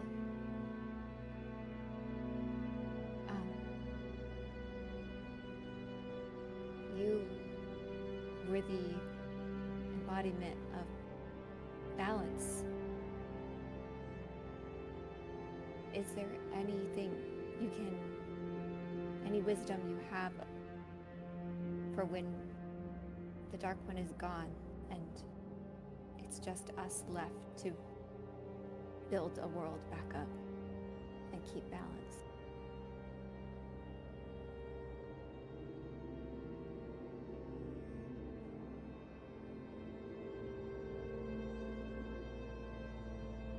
Many years ago, I would have answered that question and felt confident in whatever answer I gave.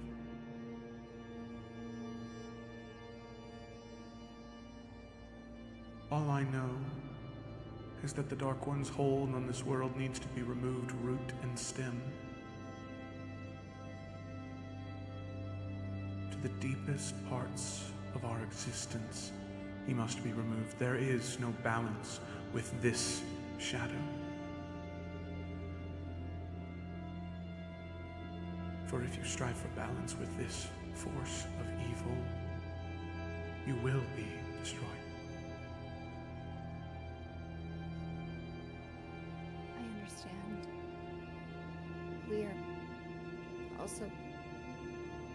We're running into a confusing issue where using Balefire seems to make him stronger. I don't know how to fight him if the thing that we need harms us. I wish I had an answer for you. Even Balefire is out of my domain. It's not something that is divine, it's something that supersedes it. I understand. But Bianca, I want you to know, regardless of everything, I would have accepted you back under my name and my faith. I'm sorry. I'm sorry that I wasn't and couldn't be the warrior that you deserved. You helped me get my soul back. You gave me my life back. I should have been better at devoting it for you. Then devote it now. promise to me that you will do everything in your power to remove this corruption from our world? She will put her hand on her amulet of Damaris and say, I swear to you, I will not stop until the Dark One is removed, and we will rebuild this world without that shadow. With that, you can see she places her hand on top of yours on the amulet. And she says, Then take this part of me with you, so you may go where the weave pulls you to where you need to be unhindered. and with that, this deep purple light begins to envelop you and slowly begin to fade as you have one more opportunity to say something if you'd like. Thank you for everything. Truly, thank you. With that, the light fades. And after that, you do see Suna, her partner, appears, and the two of them have a brief, quiet conversation, giving her some semblance of forgiveness for what happened, and encouraging her that taking that position of power from her mother is truly the best decision, so no one else feels the way they did. Suna accepts, and the same right is given as she slowly fades away and Suna is left there. Finally, Carousella.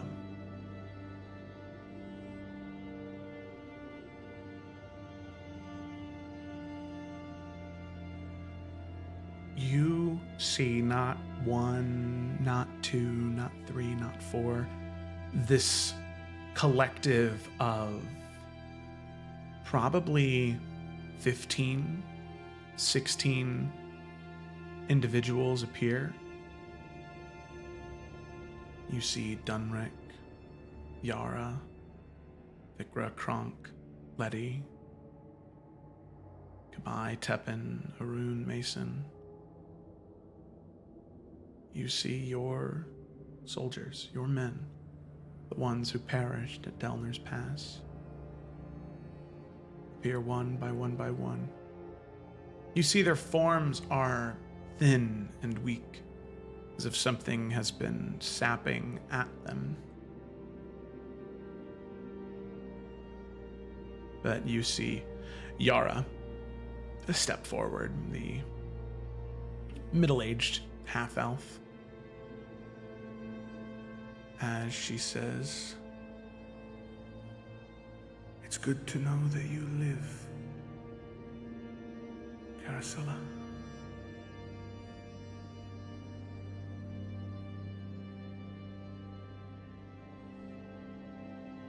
Glad I'm able to see all of you one more time.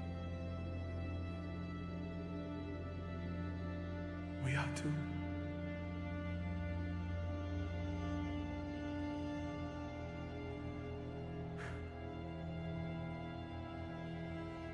Delner's Pass. You must. I hope you know that we know that you did what you had to do there. You and Morwen both.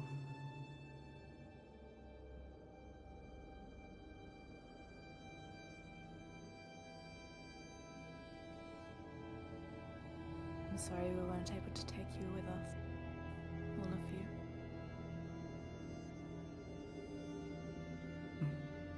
you. If we would have come along, it would have been too easy, I'm sure.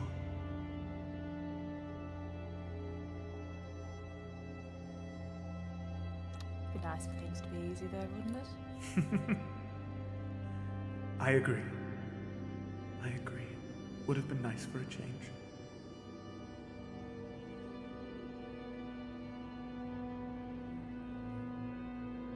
We grow weak, all of us. She looks back to the other soldiers.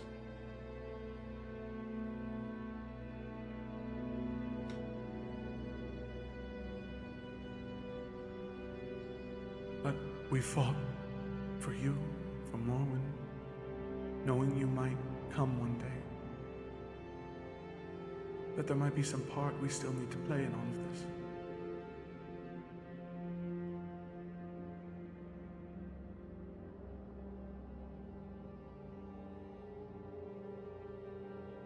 Certainly couldn't ask for better people. That's for sure.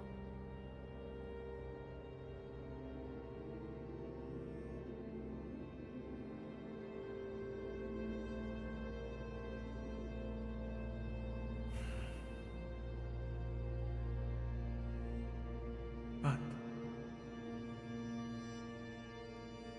we do also. We need to give you something, a blessing of some sort. We feel compelled to. I don't know, it's strange.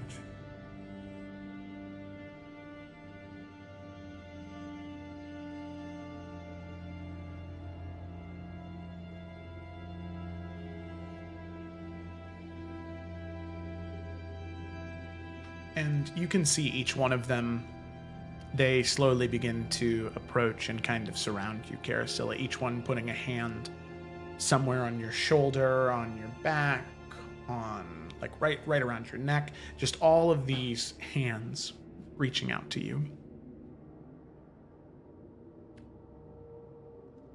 And in unison, all of them begin to say, We bestow upon you this blessing, so you may walk where you are needed, so you may go unhindered.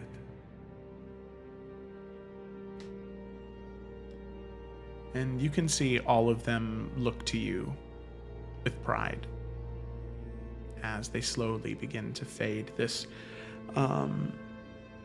bright white light enveloping you. And Carasilla, you have an opportunity to say one more thing to your soldiers before they slowly fade away. I shall say, may you all find peace. May the light keep you there. Thank you.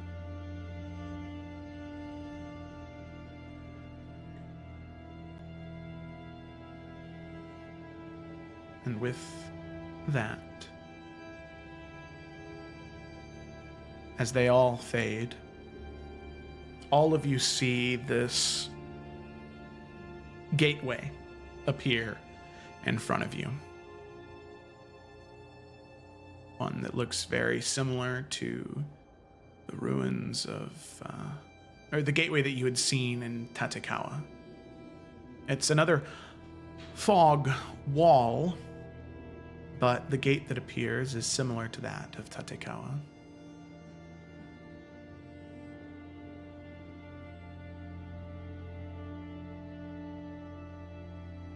Assuming everyone needs a moment, Bianca will just kind of look around at everybody. I'm sure they all almost have a little bit of tears in our eyes. She might be one of the first ones to start to approach, but she won't go in without everybody else. Yeah, Ajax sees Bianca kind of approaching the doorway and just follows behind, and then turns to the party to make sure that everyone else is coming. Cecily will join, and I will note that she's teary-eyed, but she mostly seems relieved She's not really grieving anything. She just seems happy that she got that opportunity. And she's more calm and smiling wider than she almost ever does.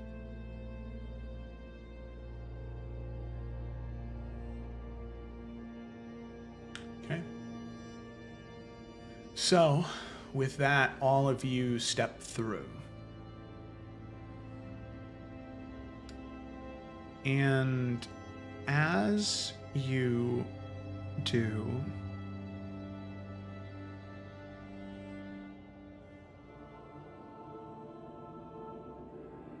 the feeling that envelops you is such a raw, powerful feeling.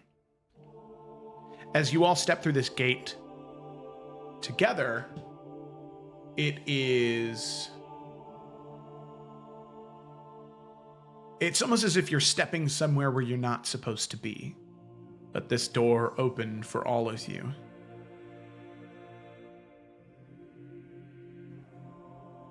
As the light begins to fade and you look in front of you, you are in this liminal metaphysical space. You exist in the heart of something. This infinite spiraling circle of no end and no beginning, multi-interconnected pathways and roads winding together, and this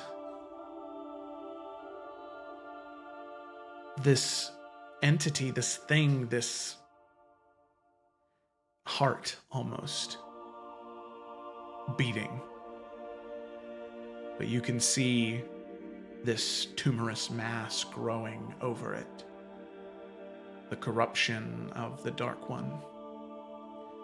As all of you hear, a chorus of voices ring out. As you hear this intense, echoed ring.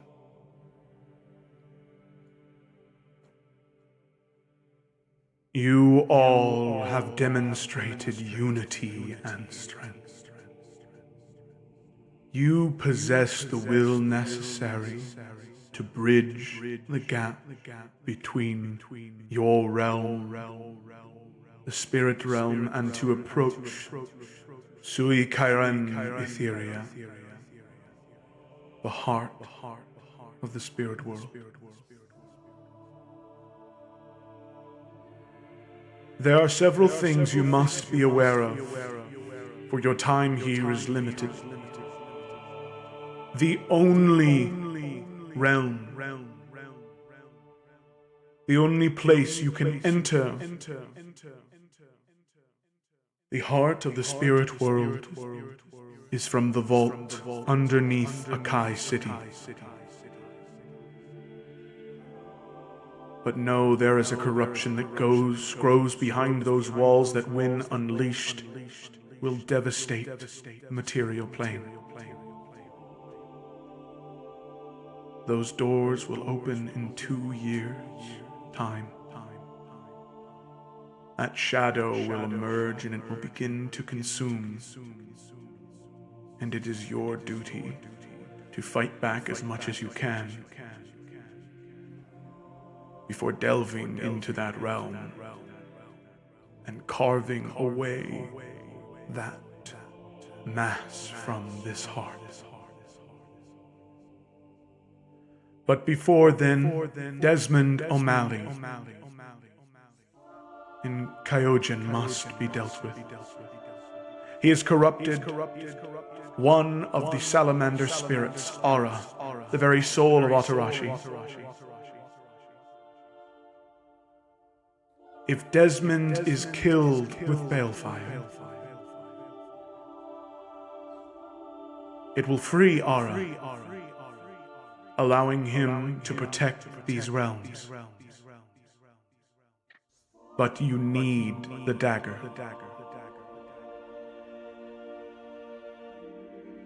One who has attuned to the realm of souls and the world of dreams can wield this dagger to cut away that malignant mass, that tumorous growth.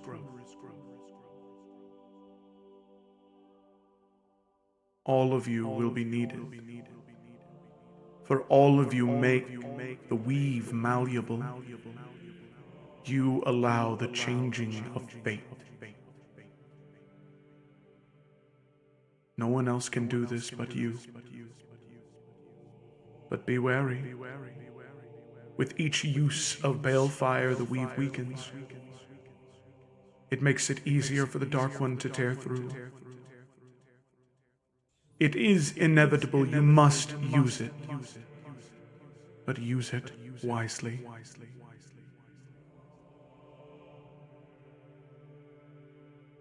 This is what we can offer you.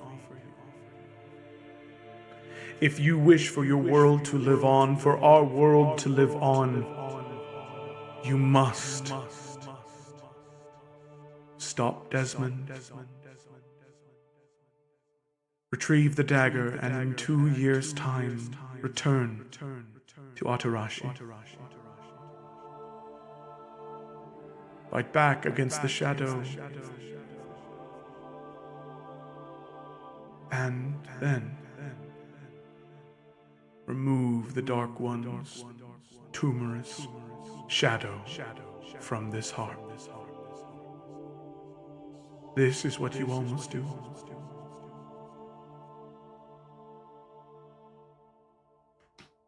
The chorus of spirits begins to...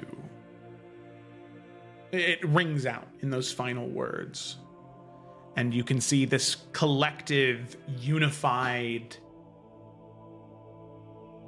chorus slowly begins to fade with the uttering of those final words. As all of you begin to slowly feel yourselves beginning to fall, almost pushed out, as if being this close to the heart of souls, it rejects you in this time, in this place. As you all are jutted out from that land, back to Tatekawa, among the ruin and rubble.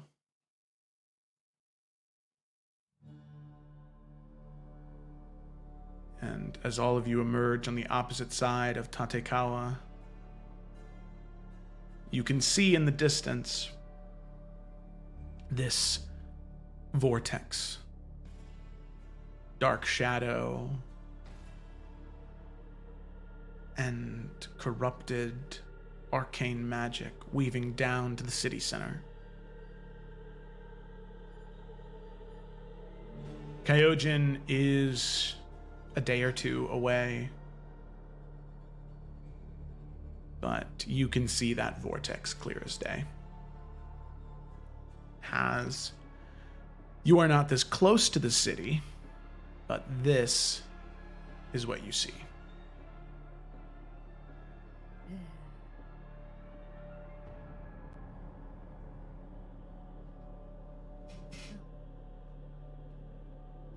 Things This could is be better, you know.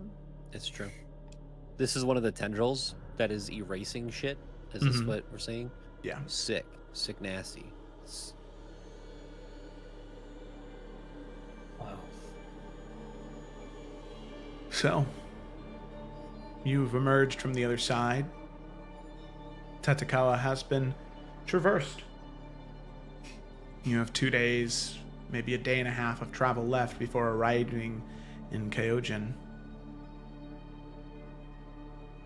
So my question to all of you is there anything you are doing in particular over that day and a half, or are you any conversations you wanted to have, or are you just focusing and heading there?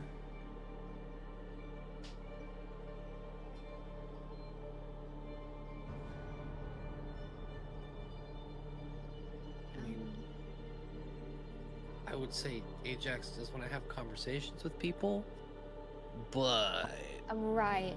this is I don't know. Shit's getting erased as we speak. So like, the more words we speak, then we're not there. I think Bianca, yeah, kind of similar to Ajax, is like she would love to check in with people, but simultaneously she's kind of like feeling emotionally tapped. And yeah, that's happening actively. So the one thing I think we should talk about, if we think we should role play it, we can role play it, but I think it's a good walk and talk conversation about the gods being, especially since, I mean, everyone saw it now. Like, we saw Elowen dead, we saw the Raven Queen dead. Like, it's not a secret anymore that, like, Ajax and Bianca can protect everybody from. So we could connect on that if we want to, and if we want to just keep rolling, we don't have to roleplay it. But that's the only thing I think we need to talk about. Yeah, Cecily has a question for Okay. sure regarded to that. Two actually, because she's going to start with Bianca. You said you already knew about it. How long? Was it yesterday or this morning? It was It was actually, like last evening, right? Yeah, very recently. I just couldn't remember it. I'll just say yesterday.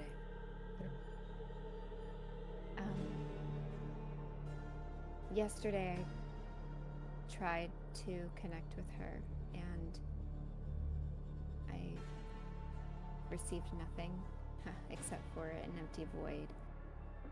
And trust me, I wasn't planning on keeping it a secret, but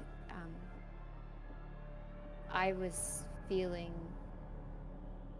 a bit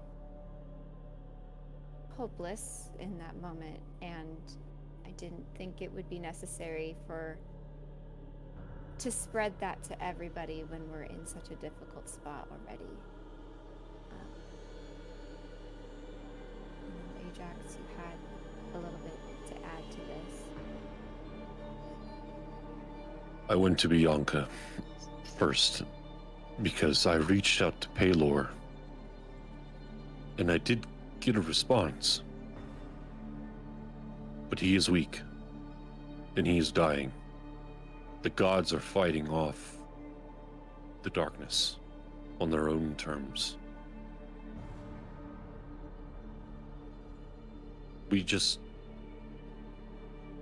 I went to Bianca to confirm. And Okay, all right. No hard feelings. It was very recently. We didn't have time to talk about it. Two things.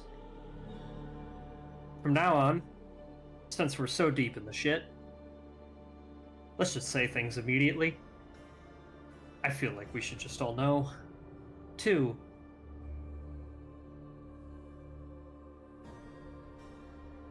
do we have any reason to think that my dad is on this list?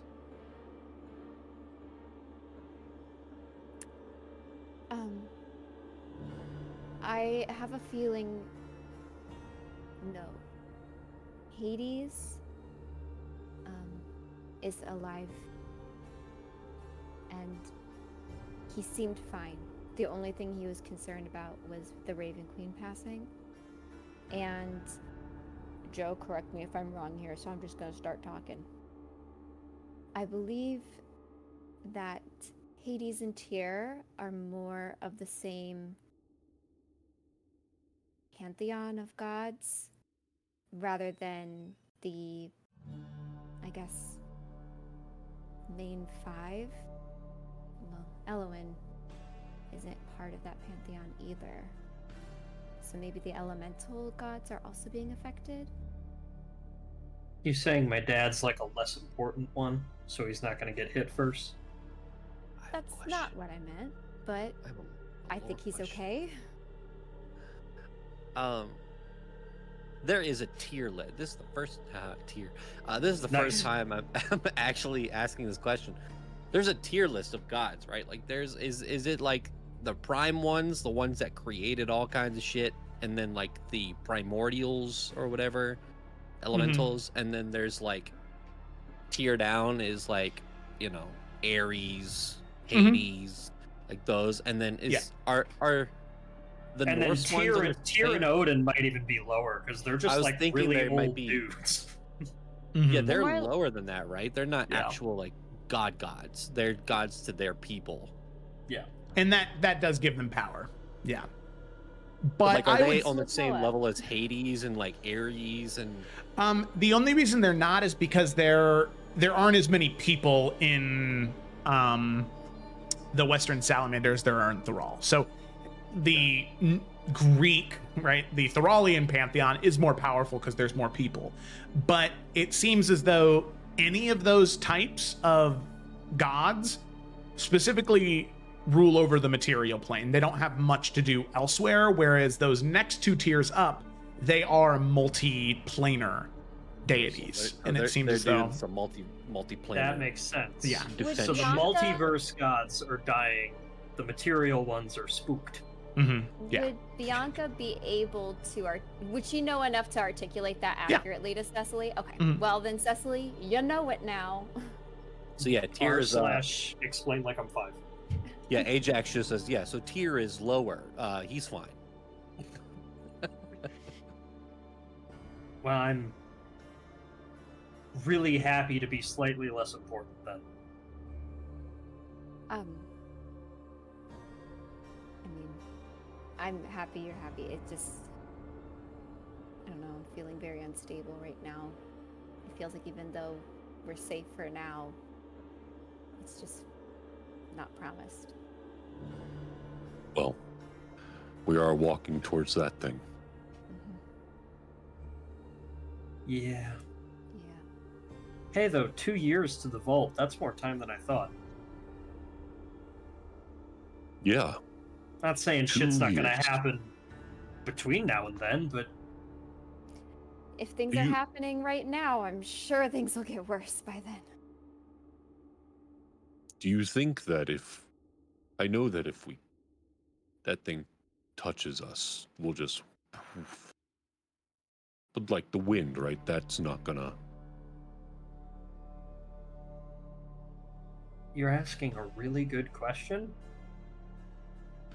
A lot of the gods don't even know about this stuff, so What about the dust? If the dust touches us, I really don't give Oh, a shit you know, if there's Ajax, less in the world. let me just think about all the other times this has happened to me and see what I can tell you. I know I'm speaking out loud and no one knows the answer. I just want. I'm sorry. get it. I'm still trying to digest everything that has happened within the past 15 minutes.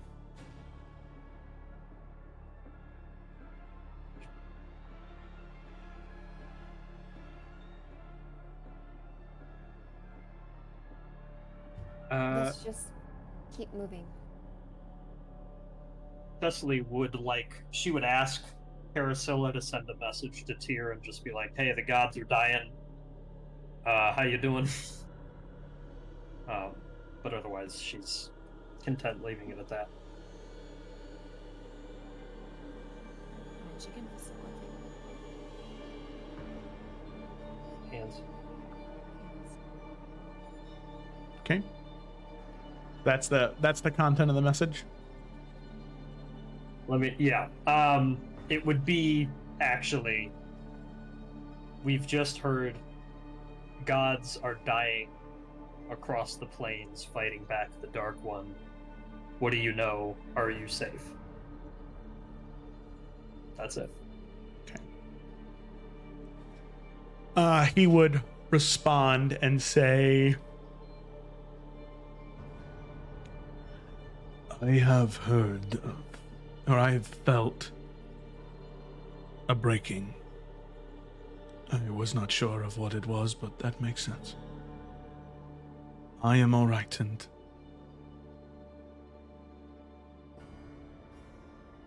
soon we will meet with Odin. First, you must handle what is going on in Arashi.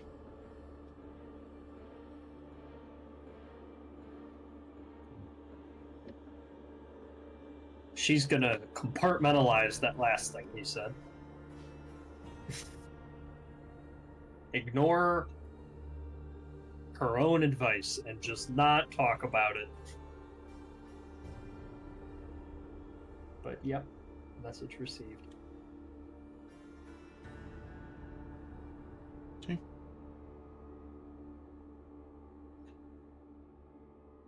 Alrighty. So, you all begin to head towards Kyojin.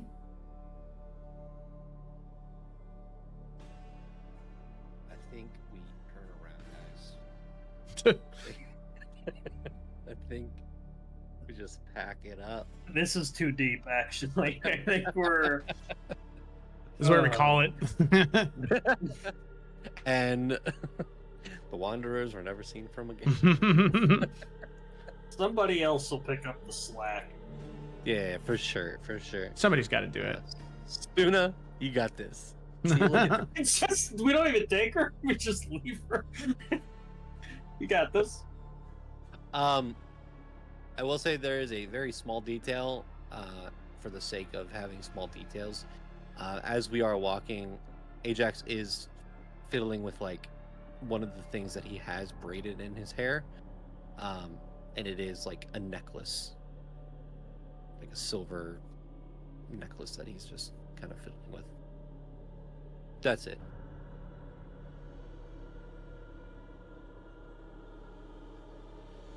Okay. Alrighty. So, Ajax, you begin to fiddle with the necklace as all of you begin to move. So, you do get one more rest between now and arriving at Kyojin. So, in that one rest, as Karasili, you summon the Sanctum, and all of you are able to rest momentarily and at least get a break from the vision of the vortex. Is anybody doing anything on this evening before bed?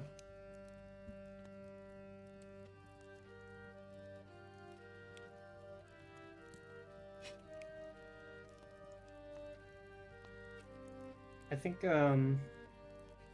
just as a thing, like John said, a thing, for the sake of a thing, she is going to try, to the best of her very hazy memory, go into the Sanctum kitchenette once again and get out a hearth and try to make that first loaf of bread that she had with Estrid. She's going to try to use a reed and make the little patterns in it, and be real careful with the flour and with the rise and with everything, and just, to the best of her ability, recreate that moment. And then when it's done, she's going to offer it to everybody. Because now she's mom. I was actually going to say that Ajax was going to try to cook a meal for everyone because you can't go into battle with an empty stomach. So Well, can Cecily and Ajax be cooking in the kitchen? Hell yeah. I'm making the bread. Okay. Is anyone in the party a Cecily- vegetarian? Ashima's gone. I think he was the only one, right? Okay, cool. So Bianca Ajax, is like a carnivore. So I Ajax think we're... making a beef stew to go with the bread. You can dip the bread. Oh in it. yeah, you need a dippy. Yeah. Oh yeah. Cecily's gonna be, much like her usual self. She's gonna be very confident, but she's also gonna keep asking you if she's doing it right. and then I feel- immediately resume confidence. The first First time.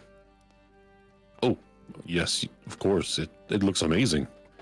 the second, Second time. Yes, it looks amazing. the third time. Yes. Good job. The fourth time. The fourth time, Ajax It's like, Cecily, I love you very much. It's fine. Please stop asking. She's just gonna be doing like a little shake of her head as she's making the little flower shapes in it, or the not a flower, like the vine thing.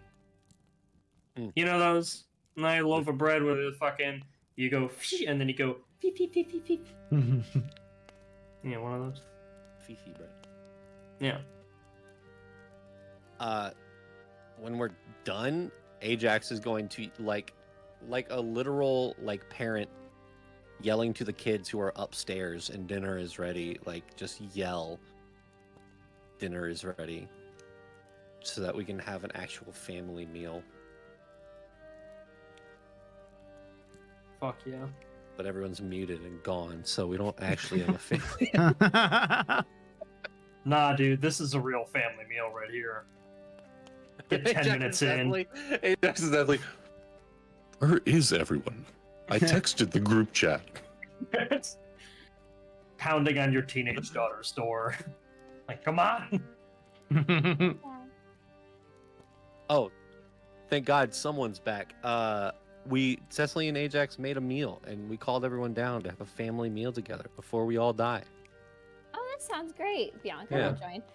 Are Cameron and both Gemma gone? That's what it looks like, yeah. Oh, okay. Yeah. Yeah, Everybody decided to be AFK for 3 minutes at the same time. So it was just Hey, me I and John. texted that I was grabbing laundry. Yeah, no, you're good. It just was everybody else. Everybody was just like break. Cecily made but beautiful filigree bread, Fifi bread, and Mhm. Ajax made beef stew, so that you can dip your bread in the beef stew. Oh, perfect. she tried Bianca's a to. carnivore, so. That's exactly what I said. Oh, really? John was like, "Do we have any vegetarians in the group?" And I said, "No, Ashima's gone, and Bianca's the opposite. So I think we're good." I asked because Everin has a vegetarian, so I was like, I need to make sure there's not a vegetarian. Yeah. So does Isles Twig. That's yeah. So it's a druid ranger monk thing. Occasionally they get a vegan warlock.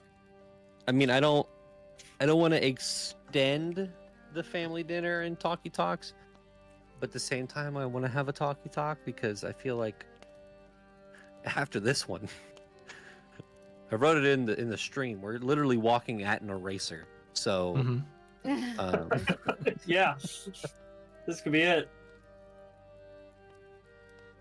but it's just the three of them because everyone else is at their room. Cecily will. They'll come down eventually. Cecily is going to show everybody how to break the bread. It's very simple, but she's doing her best to recreate exactly how Estrid did it all those years ago. So it's one of them ones where it's the middle is like cracked, and so you can like pull it apart from the center. So we got a bunch of big center wedges. And then she is going to eat the core. Just the dough core. She's going to soak it in stew and then like eat it with a fork. I feel like at the very first couple minutes, it's like super silent. Like you can just hear the bread cracking, like the dripping of soup. And Ajax is just gonna say,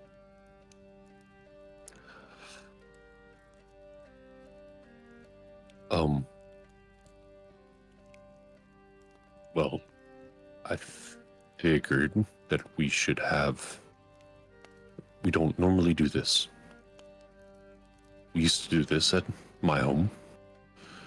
all of the time. And since you all are my family, I felt it was warranted. I just wanted to let all of you know, and I said it before, and I will say it again. I love all of you. And although we are walking into very grave danger, I'm glad I'm walking into it with all of you.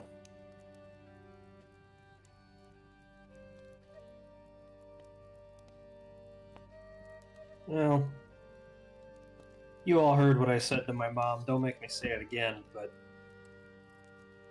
I've only heard you say the L word maybe once, Cecily. I'm kind of waiting at this point.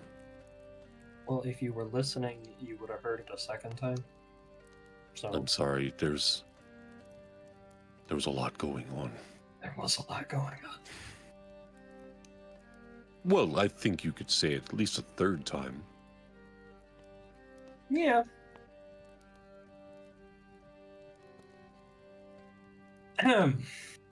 All right.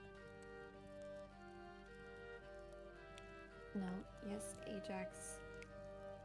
I'm glad you're doing that because I think it is important to remember the good things when things get hard. And this is nice. Really nice. I love it, and I've loved our time together even though it's been hard. Very hard. I'm trying to remember the last easy day. Maybe the festival? Maybe. Festival was nice. We still had the looming threat of the Oni, and Well, there's always been a looming threat. Ever since day one. But I mean, the rest of the stuff is probably what people like Hubert. We ever tell you about Hubert, Ajax? no, you didn't. I'm surprised at this point I've heard so many stories from all of you. Yeah, he was really, really early. He was a turtle guy who I still feel so bad about how I reacted because I'd never seen a turtle before. Anyway, he was a storyteller. He started writing down things we were doing in Summer's Rest. I think sometimes about going back to him, telling him everything once this is all done. And I know that all the stuff we do when we're not around the dinner table is what they're going to write the history books about, but this is the stuff I remember most. Well, this is the stuff that matters most to us. And we have to remember that these are the things that we are fighting for. For Hubert, for your parents, and for bread and beef stew. Let there be bread. Well, it's good to remember why we're doing this. Because even though we stare at death, there's so much life here.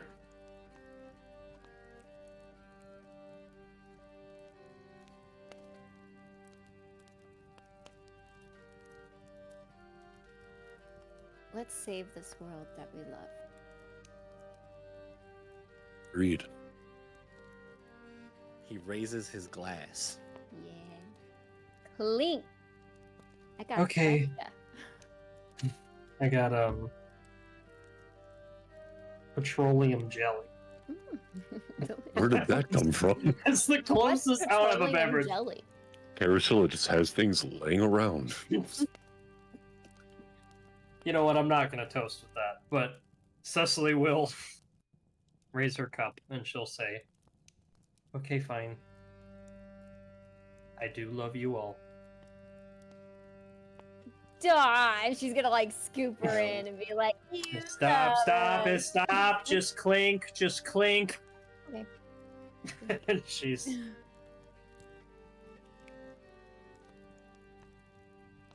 Ajax, like a proud dad, just looking around at everyone, just smiling. Looks at Cecily and big old grin.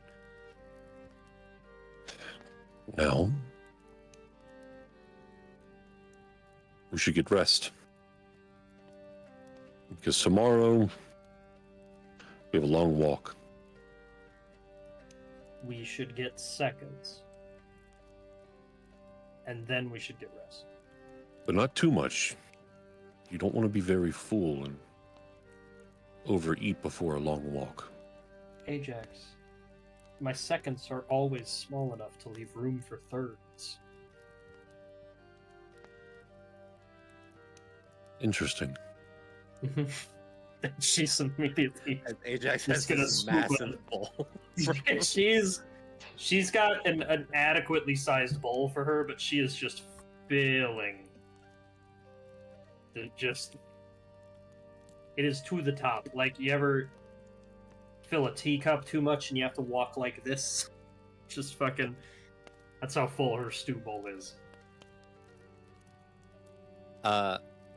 Once everything's done, Ajax starts walking away, and he takes the necklace that he was kind of fiddling with off of the braids and kind of wraps it around his wrist.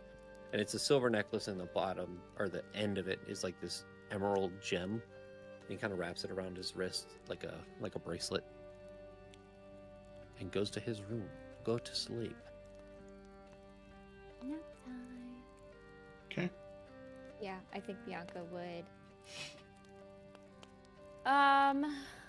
Even though Raven Queen is dead, I think she would like say like 2 prayers. Even though Hades is so much more casual, I feel like weird praying to Hades, but like saying a prayer to Hades just to hopefully give him strength, and saying a prayer to the Raven Queen just to honor her. Just say a prayer to Hades like a valley girl to make it more like, informal. Even more casual. Hey, it's Bianca. Hey, Gorge. So... Okay. Alrighty. So with that, all of you rest. And you prepare yourself the next morning for Teogen. As you step outside and re-enter the whispering void that is Okami. You begin to approach the city,